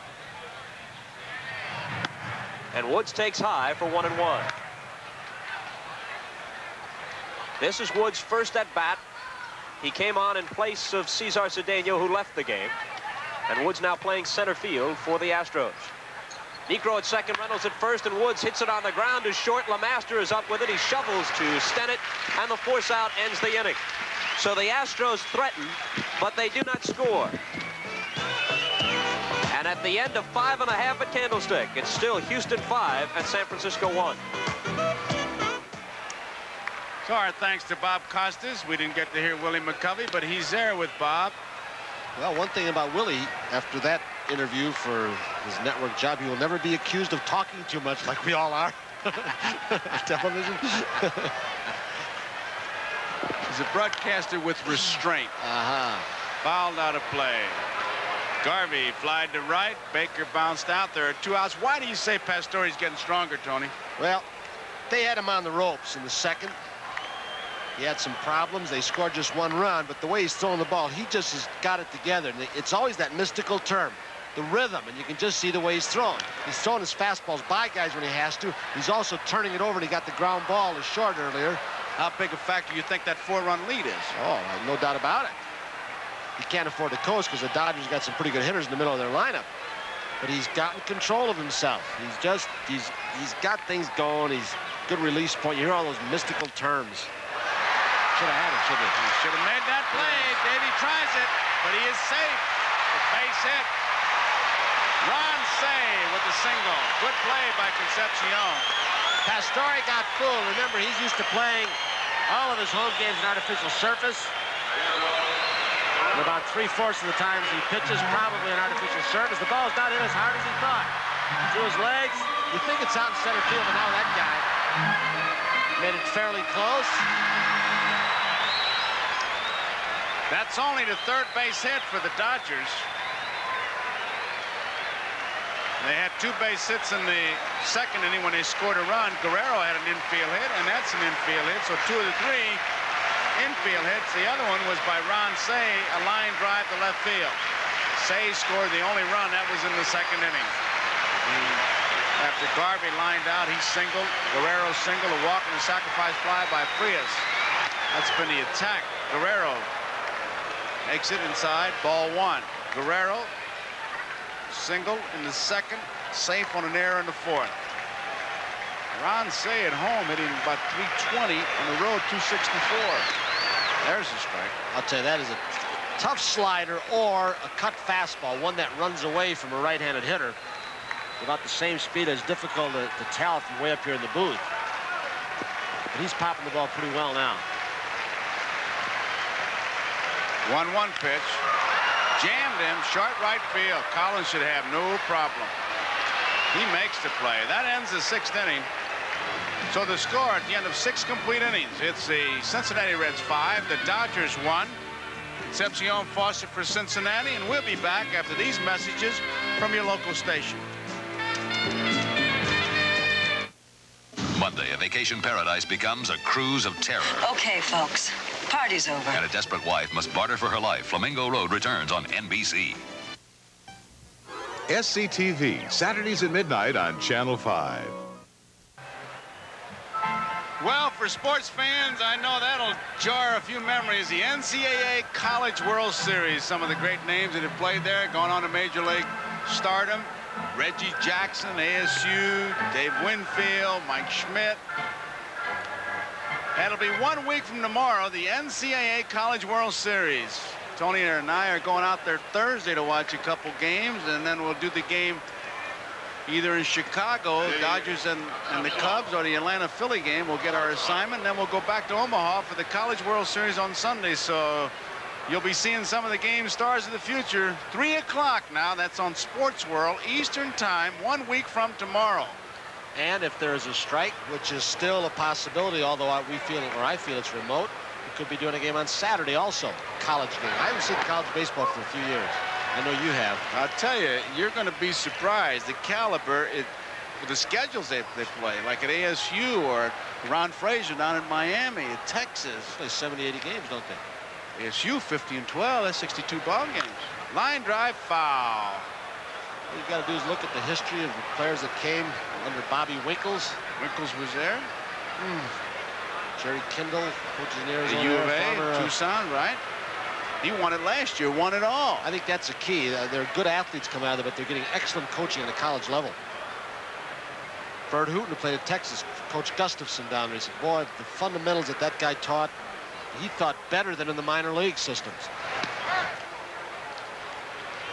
1 ball, 2 strikes. Eddie Stanky's now coaching in college. Harry the Hat. Harry the Hat Walker. Bud Matheny was at Old Dominion for a long time. Didn't get it. Curveball, and Goltz gets his 2nd strikeout, 2 in a row. Final scores, the Chicago White Sox 9-0 over the California Angels. Dotson was the winner. Zahn was the loser. Toronto 6, Oakland 5. Leal the winner. Norris was the loser. 1-0 Yankees over Cleveland. Nelson won it. Spilner was the loser. Boston 7, Milwaukee 6. Winning pitcher was Clear. Loser was Fingers. And Mark Clear is now 7-0. Tonight, Seattle's at Texas, Kansas City at Minnesota. National League. Chicago Cubs 10, Mets 3. Krukow was the winner. Harris was the loser. Roden in Pittsburgh 3. Gullickson in Montreal 2. And Houston in the bottom of the 6th. It's a 5-4 score. Houston out in front. Necro against Ripley. St. Louis at Philadelphia tonight. Atlanta, San Diego tonight. 1 ball, 1 strike. George Foster.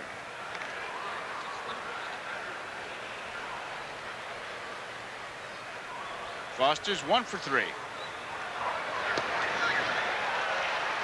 ball, 2 strikes. That's a pretty good sinker right there. You can see the movement he had on the ball when he keeps it down. Not overpowering enough to pitch high. Once in a while, he'll try and move a guy off the plate. But that pitch started at the knees and ended up at the ankles.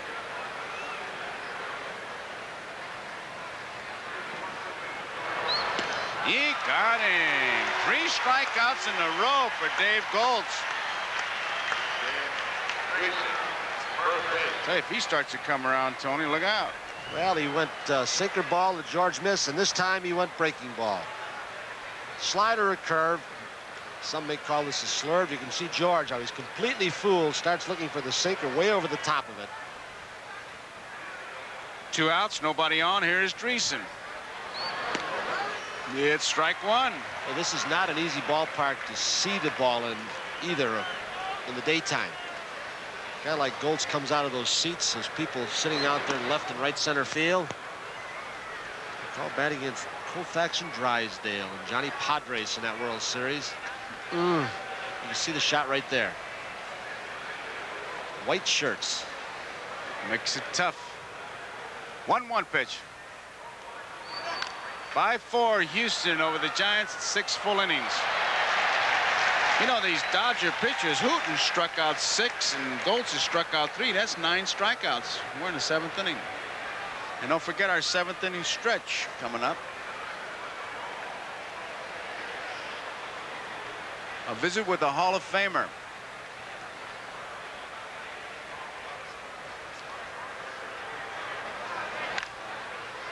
Foul ball out of play. Wouldn't it be something if some week, instead of a Hall of Famer, they just pop up somebody like Joe Ginsburg. Joe Ginsburg, Bob Ramazzotti, Frankie Baumholz. Frankie Baumholz. Love it. Evan St. Clair. You bet. I mean, you always see Babe Ruth trotting around the bases. Wouldn't it be nice to see Pete Castellone? Struck him out. 3 strikeouts in the inning. 4. He's only faced 4 batters. And Dave Goltz, a real easy inning. We go to the bottom of the 7th inning.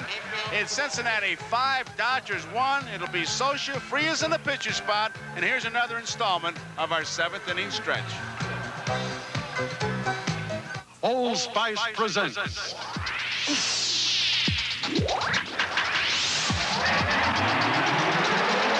the 7th inning stretch, brought to you by Old Spice Stick Deodorant, the deodorant that works overtime. Whenever Ted Williams stepped into the batter's box, he always fidgeted like a rookie. But when the ball came alive, Williams's swing was a wrist-quick, rhythmic revelation. In 1941, Williams was the last of the 400 hitters. When he was 39 years old, he hit .388. He always had a flair for making headlines, and it was altogether appropriate that he retired in 1960 with a dramatic home run. But Williams was always the irascible hero. His nickname was the Kid, and he never wore a tie or tipped his cap. During his 19 years with the Red Sox, Williams led the American League in hitting 5 times and was twice acclaimed Most Valuable Player, despite losing 5 years to military service. "I want to be remembered," Williams said, "as the greatest hitter who ever lived." Here's the last strikeout by Goltz. Watch what happens when he gets a strikeout. Socia throws the ball down. Goltz says, wait a minute, I want that ball. I struck out the side. So he goes back and gets it.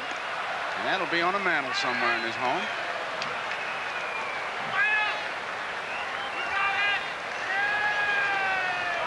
Mike Socia leads it off here in the bottom of the 7th inning. Hope you enjoyed that visit with the splendid splinter, Ted Williams. You know, I wonder, he's got that little fishing shack, the Miramichi River, way up in Nova Scotia or someplace. I wonder if he gets our game up there. I wonder if he gets it the same day. Way up there. You can't get him off those trout streams in the summer. 2 balls, no strikes. Best hitter I ever saw. And I know you played with Musial. You saw DiMaggio. I've not seen a guy like that hit for power and average. And what he might have done if he had not had those, 4 years in the service and the recall? Oh. 2 balls and a strike. Prime of his career. How much money would he have had to have been paid? I don't know. After hitting 400. Short left field. Foster digging hard. Should have no problem. 1 out. Talking about Hall of Famers, there's one of our Hall of Famers. You're looking at Carol Bolstad. And today is his last day with the company after 34 years. His last day, and here he is working today's game. Carol, there's never a day that you didn't give him $1's worth, and today on the last day, he gave him $1.25 worth. Very important man, senior video man. These are the beautiful pictures. So good luck. And all the nice things that you deserve, I hope they come your way. We all do. Frias with Rick Mundy in the on-deck circle. No. 1 ball and 1 strike on Pepe Frias.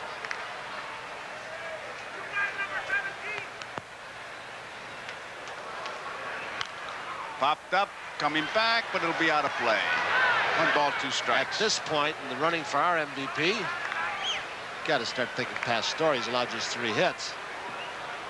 Anybody that would name a baby Francesco Giovanni got my vote. We're glad to hear, if some of you missed it earlier, where his baby born yesterday, he and his wife Gina, in the critical list, prematurely born, 3 weeks from premature. Came off the critical list, is now guarded this morning, but he wanted to pitch. I think it's interesting because McNamara's manager, remember last week you congratulated Mike McNamara for his graduation from college? Right. Johnny Mac said, I know just how Pastore feels because my son Mike was in the exact same situation 23 years ago, and he knew what was on Pastore's mind. Pastore decided to release it all out on the mound, get the pressure off him. So far, he has done that. Yeah. He has really been in control. A 3-hitter. Ground ball at Concepcion. 2 outs. Danny Dreesen is standing on that bag and every throw like a cat ready to spring in any direction. He's had some throws over there. It almost turned him upside down. I wonder if Davey's still having trouble with that elbow after the surgery last year. I would have to say no the way he's been thrown. He's just been kind of flipping. Look at old Davey taking a needle from Dreesen. Rick Mundy hitting at .233. He has 3 home runs, 5 runs batted in. First player ever picked in the amateur draft. Man played in the College World Series. ASU.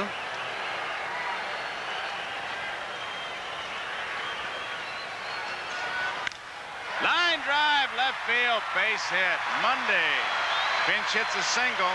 4th base hit of the ball game for the Dodgers. So with 2 outs, Mundy's on, brings up Darryl Thomas.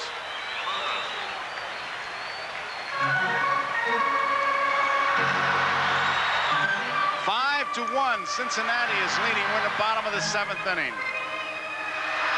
Cincinnati with 2 runs in the 1st, 1 in the 4th, 1 in the 5th, and 1 in the 6th.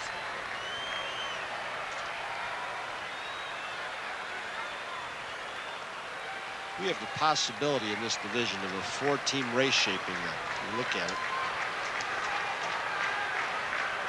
I don't want to exclude San Francisco. I don't think they have enough talent. And Frank Robinson, they're playing at 500 right now. But Houston, you know their pitching is going to be strong all year. You know this guy's going to be in it with his club as we look at Seaver coming up to McNamara. Atlanta had a good finish last year. 1 strike on Darryl Thomas.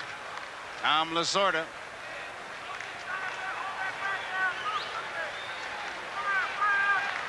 Thomas with 2 of the 3 walks given up by Pastore. Right on the outside corner. Strike 2. Johnny McNamara. Strong silent man in these Cincinnati Reds.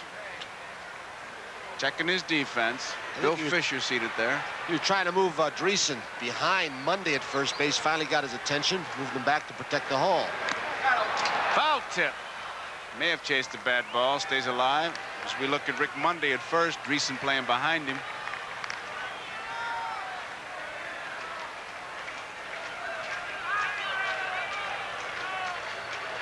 Cincinnati with a 4-run lead, 5-1.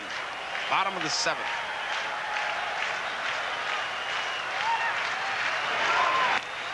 Missed inside. 1 ball, 2 strikes. Pastore throws hard, and he has an idea where he wants to put the ball in the strike zone. You can see he went low and away earlier with a called strike, tried to bust him inside. Left field. Drifting foul. Foster there. Can't make the play. Off his glove. Ball just kept slicing away. George getting awfully close to that fence. See, he may have taken his eye off it too, didn't you? Just that head turn to see how close he was to the wall. He may have lost it. Once he hit the warning track, the speedometer dropped back to about 30.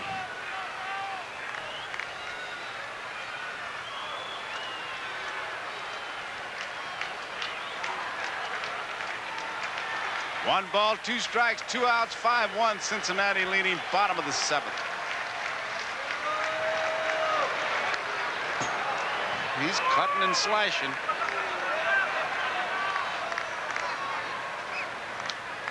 Next Saturday, Dodgers and the Cubs. Valenzuela's scheduled to pitch. Phillies with Pete Rose closing in on the record against the Atlanta Ball Club. Just missed 2-2. So you check the listings in your area for the game in your area. And then the College World Series. Sports World feature. It'll be on Sunday.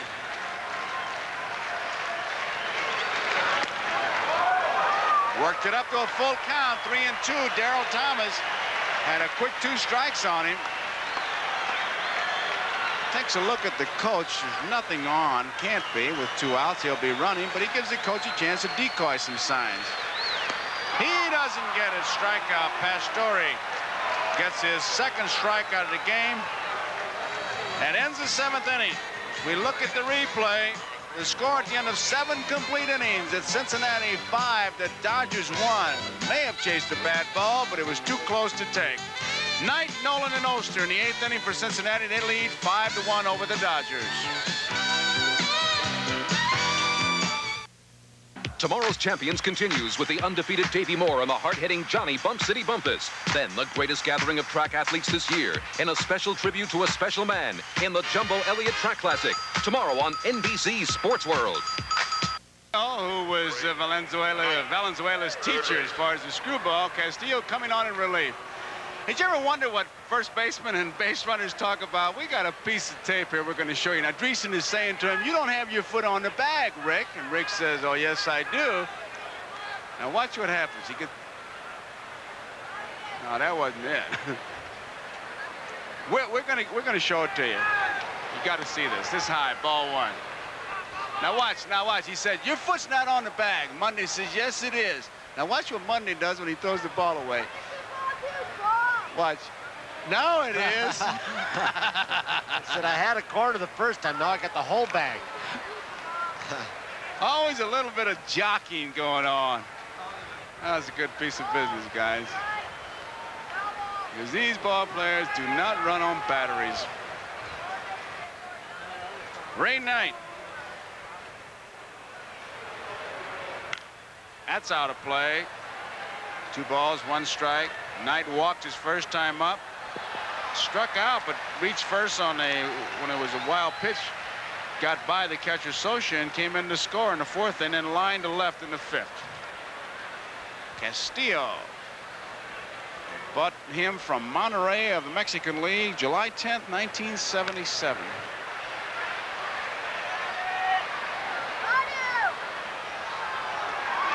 Well, everybody's got a teacher.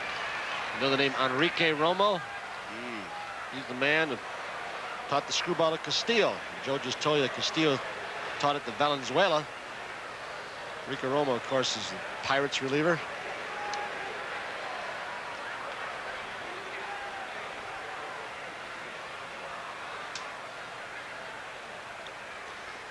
2 balls, 2 strikes. Right center field. No one will get this one. It'll be extra bases for Knight. All the way to the wall. He's digging hard. He's got himself a double. Ray Knight is on with the double. He hit the ball well last night, and he has again today. Lined out to left field in the 5th. There's John McNamara, 43,582 paid, 44,577 in the park today. Another good crowd. This ball club drew $3 million last year, plus at home. They have a chance to draw what? I think I heard the figure 3.25 million people. It's outstanding. In fact, road and home, they've been the best draw in baseball. Over 6 million people last year. Oh, they'll go over 1 million tomorrow. Of the 22 dates, 15 have been sellouts. Now, today is a 9th straight sellout. They sold all the tickets. You get some no-shows, but tomorrow will be the 10th, and Monday, you won't be able to hardly get in this town with Valenzuela pitching. Pull foul. He is really taking it by storm. Specials on television. People selling T-shirts, bumper stickers, underwear, buttons. Whatever. I think a tip-off on that, too, when we came into this town yesterday, Joe. He got beaten Atlanta, and everybody started to think he's invincible. The guy's lost 2 ball games. One no decision that we saw last Saturday, but they thought the guy would never lose, I guess. Base hit down the right field line, and Nolan has his 3rd base hit. A double, maybe a triple. He's going to go, and he'll make it.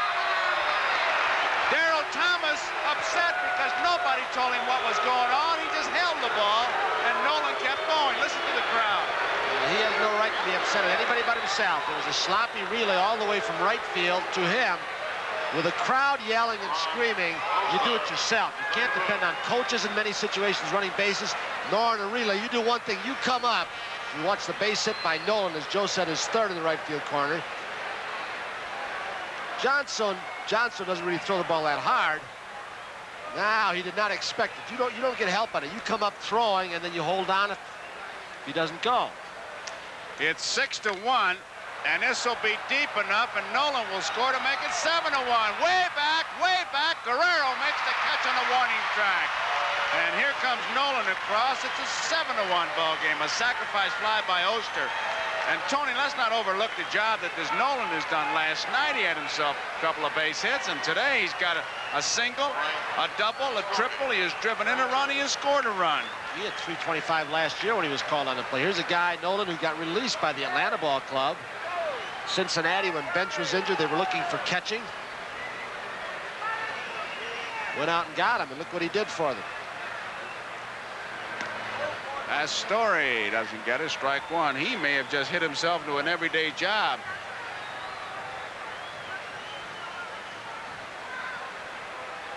Pastore's 0 for 2. He bunted his last time up. Strike 2. 7-1. 2 runs are in here.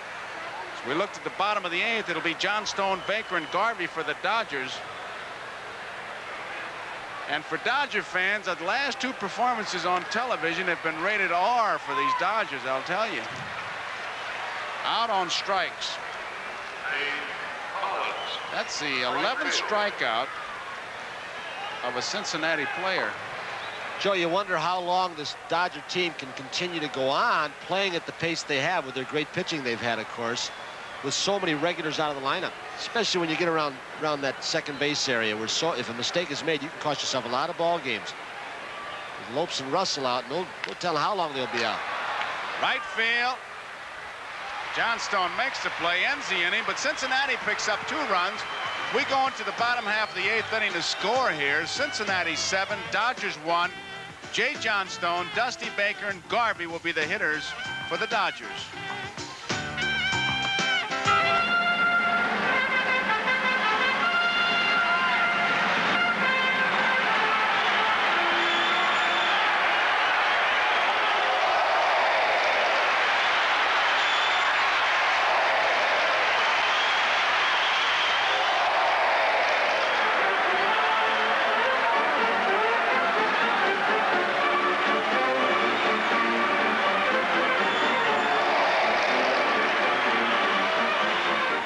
preceding message was furnished by Major League Baseball. There he is, Fernando Valenzuela. 8-2, 1.88 earned run average. We'll be seeing him next Saturday in Chicago if the rotation holds. Some of you will watch the Atlanta-Philadelphia game. Got a new right fielder for the Cincinnati Reds. There he is, Sam Mejias. He kind of tickles me. Here's Johnstone. Ball one. Dave Collins, you may have read about it, was fined $50 by the Cincinnati Reds for throwing the ball into the stands. Bouncing ball. Dreesen has it. Steps on the bag. 1 out. And Collins was pretty upset about it. He said a fan dropped. He threw they broke the rules. You threw a baseball in the stands, $50. And Collins says, how can I throw a baseball in the stands when you take me out in the 7th inning because I can't throw? That's not a bad rule, though, because if you throw a ball in there and a couple fans start diving at it and somebody gets hurt, you could be liable, or a ball club could. The score, bottom of the 8th, Houston over San Francisco, 5-4. 1 out. Fastball misses. Ball 1. Baker is 0 for 3. He's hit Cincinnati well, though. He has 24 career home runs against them. The most against any team. 2-0 the count.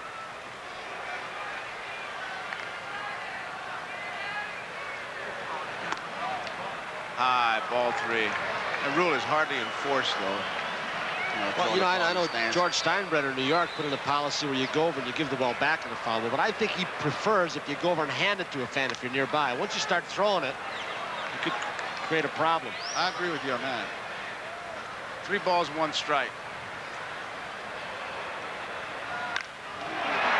Well hit, left center field. Extra bases. Dusty Baker is on at second.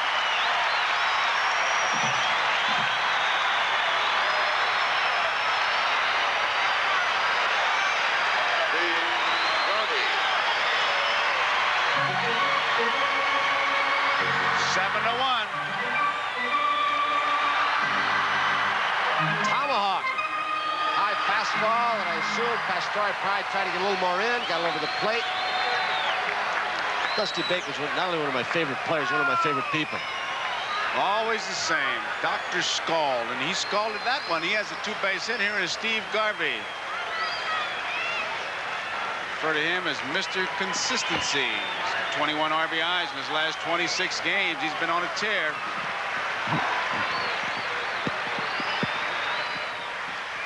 One man out. Bonnet down the third base line. Foul. He was going for the base hit, no doubt about it. They're trailing by 6. They need base runners.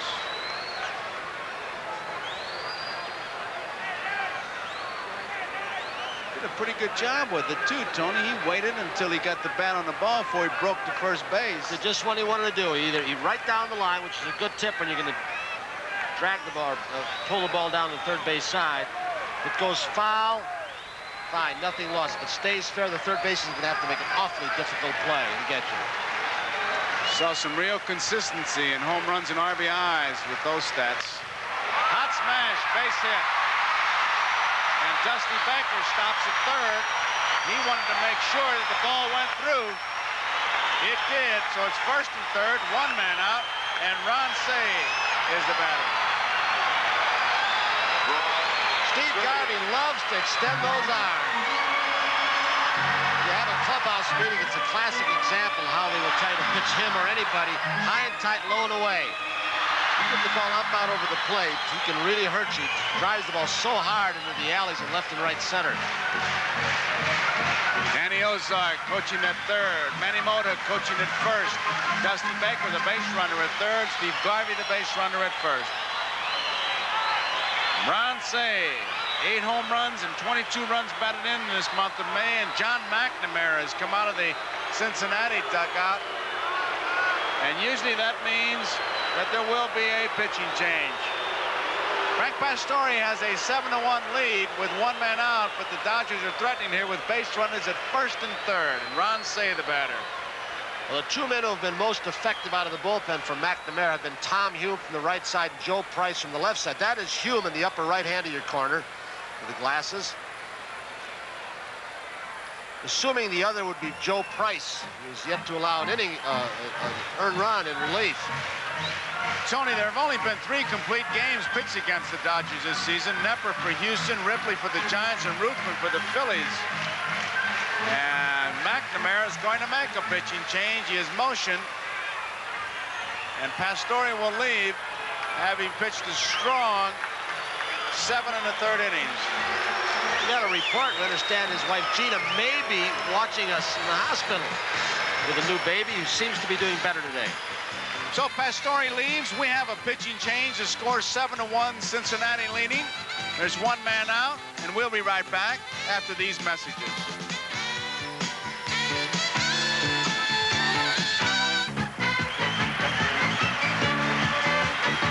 Next Saturday, the Dodgers battle the Cubs or the Phillies take on the Braves. Check local listings.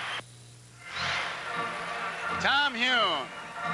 1-2, lost 2, 5 saves. He has finished 17 games so far. Born and right in Cincinnati, Ohio, now lives in Palmetto, Florida. And in just 2 weekends away, we're going to have the LPGA Championship from Kings Island, Ohio. Nancy Lopez Melton is already accepted. They'll all be there. 2 weeks, June 13th and 14th, right here on NBC Sports. You'll enjoy it. I'll tell you, you will. I enjoyed playing in the Pro-Am. Played with Penny Pulse, Pat Bradley. They can really hit that ball. Hume to say, here we go. You'll see it here on NBC 2 weeks away, June 13th and 14th, the LPGA Championship. Say didn't like it. Nothing tricky, really. No gimmick pitches by Tom Hume. He comes in and just tries to throw strikes. Fastball, not overpowering. Slider.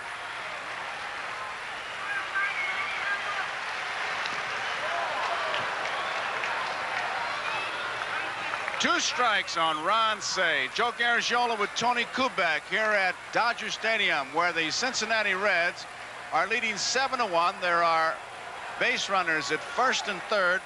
After 1 out, Baker double to left center. Garvey singled with Baker stopping at third. McNamara made a pitching change, and it's Ron Say against Tom Hume. Frank Pastore had gone, but he needed help as we look at Tom Lasorda, the Dodger manager. 1 ball, 2 strikes.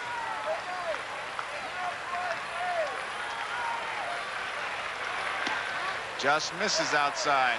You can almost see the way, as we look at Baker, third, Ozark, the third base coach, how the defense has changed. There's your runner at first base. That's Garvey on Say. Ordinarily in this situation, before he changed going to right field, there's could be 2. There's 1.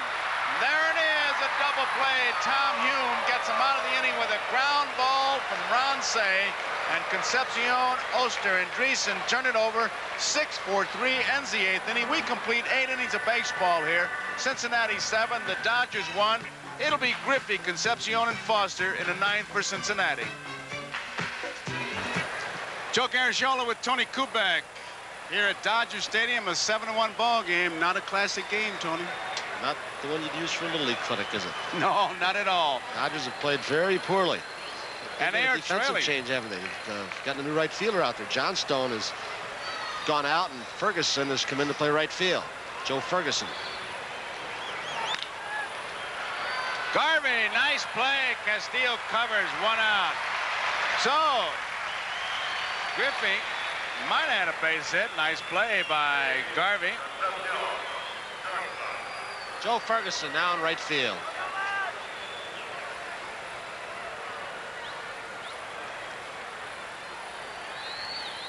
Dave Concepcion.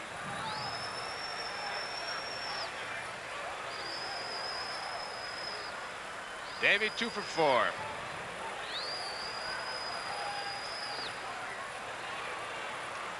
Let me ask you something about Concepcion. That's Castillo right there. You All think right. Concepcion, off what he has done to this point in his career, and he's going to play a few more years, I'm assuming, is Hall of Fame material? Yes. I do too. Were you surprised? No. Well, I'm only surprised because of guys like Aparicio and Reese and Rizzuto not being in, the shortstops. Well, now that's ball 3. You're asking me, do I think he's material? Will he get in? Well, yeah. That's another question. That is. Because they vote for bats, they don't vote for gloves. It's the old adage, man.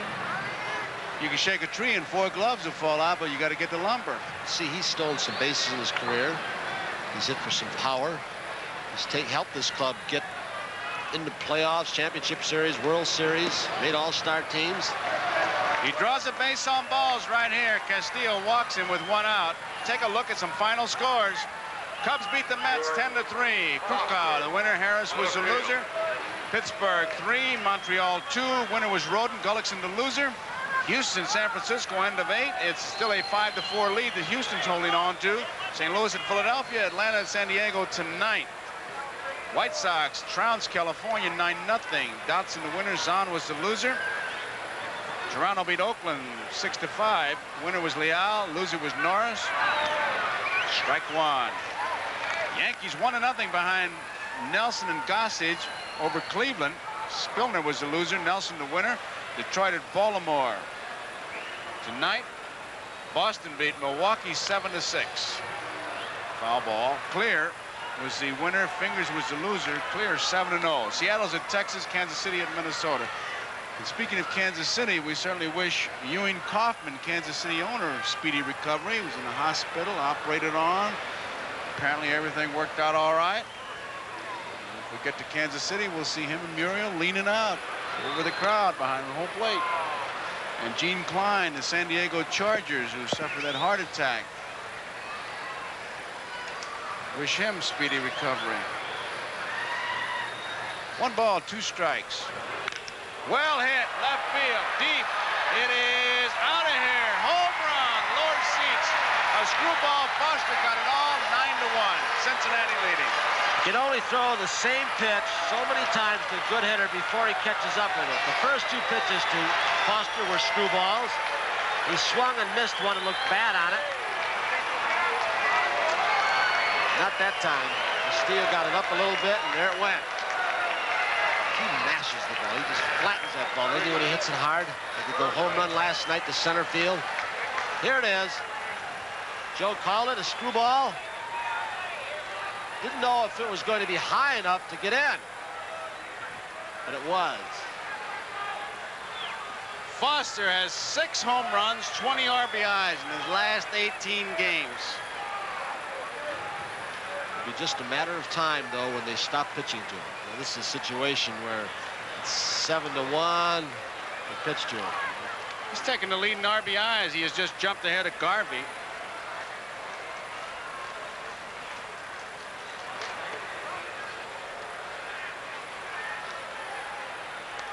Two balls and 1 strike.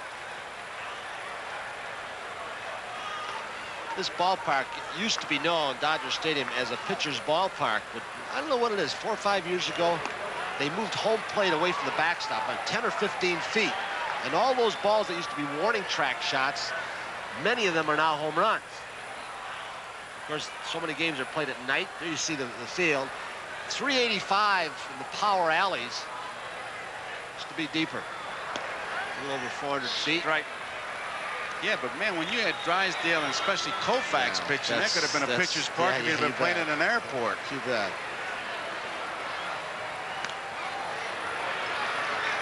So, Dreesen draws the base on balls. He's on. Brings up Ray Knight. This crowd is getting restless. Well, we've rumblings. We've talked about the Dodgers, and now the last couple of games we have seen, and their defense have not been good. That's happening again today. But over the long haul, you talk about a bench and a bullpen, and depth and pitching staff. That's part of the bullpen. And Castillo's one guy they've got to get on the beam along with Forrester, because young Steve Howe has pitched so well, cannot carry the load all by himself out of that bullpen. You need those guys as you're getting into August and September especially. That's what makes Houston such a competitive club. In the last couple of years, so 9 quality pitchers at you, as does the Baltimore Orioles staff. Makes a difference. Left field. Dusty Baker should have no problem. 2 outs. He almost did.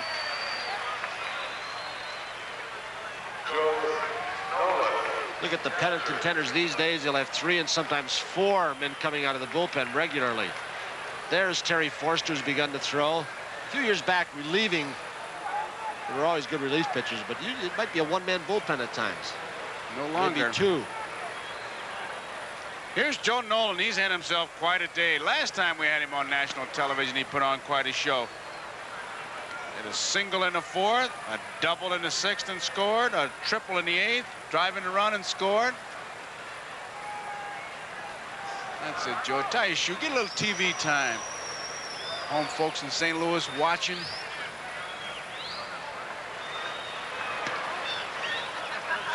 Two balls. You know, Pastore didn't get a complete game. Nolan's got 3 hits. If he gets a hit here, I may have to switch my vote. You're a front runner. No question about that. Not this time. Dusty Baker calls for it, makes the catch, ends the 9th inning. 2-run homer by Foster gives us a score of Cincinnati 9, Dodgers 1 as we go into the bottom of the 9th. Guerrero, Socia, and Frias are scheduled to hit. Guerrero leads it off for the Dodgers here in the bottom of the 9th. They trail by 8, 9-1. Cincinnati in front. Next Saturday, Dodgers against the Cubs. Valenzuela, the scheduled pitcher for Los Angeles in that game in Wrigley Field, or the Phillies against the Atlanta Braves. Base hit. Guerrero is on. So check the local listing for the game in your area. You'll either be seeing Valenzuela and the Dodgers against the Cubs, or Pete Rose going for Musial's record as the Phillies play the Atlanta Braves. Now, at this point, we're going to have to start thinking of an MVP, which we will get to in a little bit. All right, we'll think about it, but let's go to San Francisco and get an update on that Houston-San Francisco game. Welcome to those of you who have been watching the Dodger-Reds game. This is Bob Costas along with Willie McCovey. We're in the last half of the 9th inning at Candlestick Park in San Francisco, and here's the situation. The Astros lead it by a score of 5-4. Frank Lacordia, there you see his numbers, has just come out of the bullpen, summoned by Bill Verdon in relief of Joe Niekro. Johnny LeMaster is at third base. A 1-run ball game. The count is 1-0 to pinch hitter Jim Wolford. The infield in, and this will tie it up. Gary Woods going back. LeMaster tags. We're going to be even at 5. Woods makes the throw to the plate, but there's no chance, and this is a tie ball game. I cannot believe how close that play was. I cannot believe that throw by Woods. He made some kind of throw, Bob. Boy, I had LeMaster in the bank with that run, but Woods did make it a close play. In any event, Wolford's sacrifice fly has tied it up, and now with 2 outs and nobody on, the batter is Jerry Martin. There goes a fly ball to right field. Mejias makes the play that ends the ball game because Guerrero singled, but a double play ball. Socia hit to Concepcion. Concepcion to Oster. 6-4-3 was 2 outs. A fly ball to right field, and so the game is over. Cincinnati wins it 9-1, the final score. And we'll be right back right after these messages.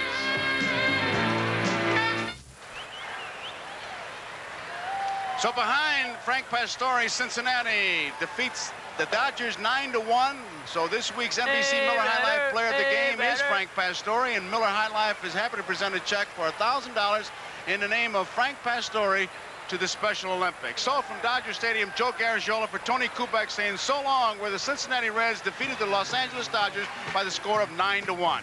NBC's Baseball Game of the Week has been brought to you by Gillette Atra, the razor with the pivoting head for all the curves and corners of your face. The pivot makes it better. And by Ford and your Ford dealer, who invite you to test drive the EXP, America's new personal sports coupe. And by the Miller Brewing Company, brewers of Miller High Life. If you've got the time, we've got the beer. And by Brill Cream, a little dab will do you. The executive producer of NBC Sports is Don Oldmeyer. The coordinating producer of baseball is Michael Weissman. The telecast of today's Game of the Week has been produced by George Finkel, directed by Ken Fouch, Technical Director, Dick Roker. Associate Director, Ray Bonassi. Associate Producer, David Neal. Next Saturday is exciting baseball action starting 2 o'clock Eastern Time. See the first place Los Angeles Dodgers with Valenzuela at the Chicago Cubs, or the defending champions, the Philadelphia Phillies at Atlanta. Tomorrow at 4 o'clock Eastern, NBC Sports World featuring the Jumbo Elliott Track Classic and tomorrow's Champions Boxing. Right here on NBC, the innovative leader in sports television. A promotional fee has been paid to NBC by United Airlines. United serves more of this land than any other airline. That's what friendly skies are all about. This has been a presentation of NBC Sports, the leader in innovative sports television.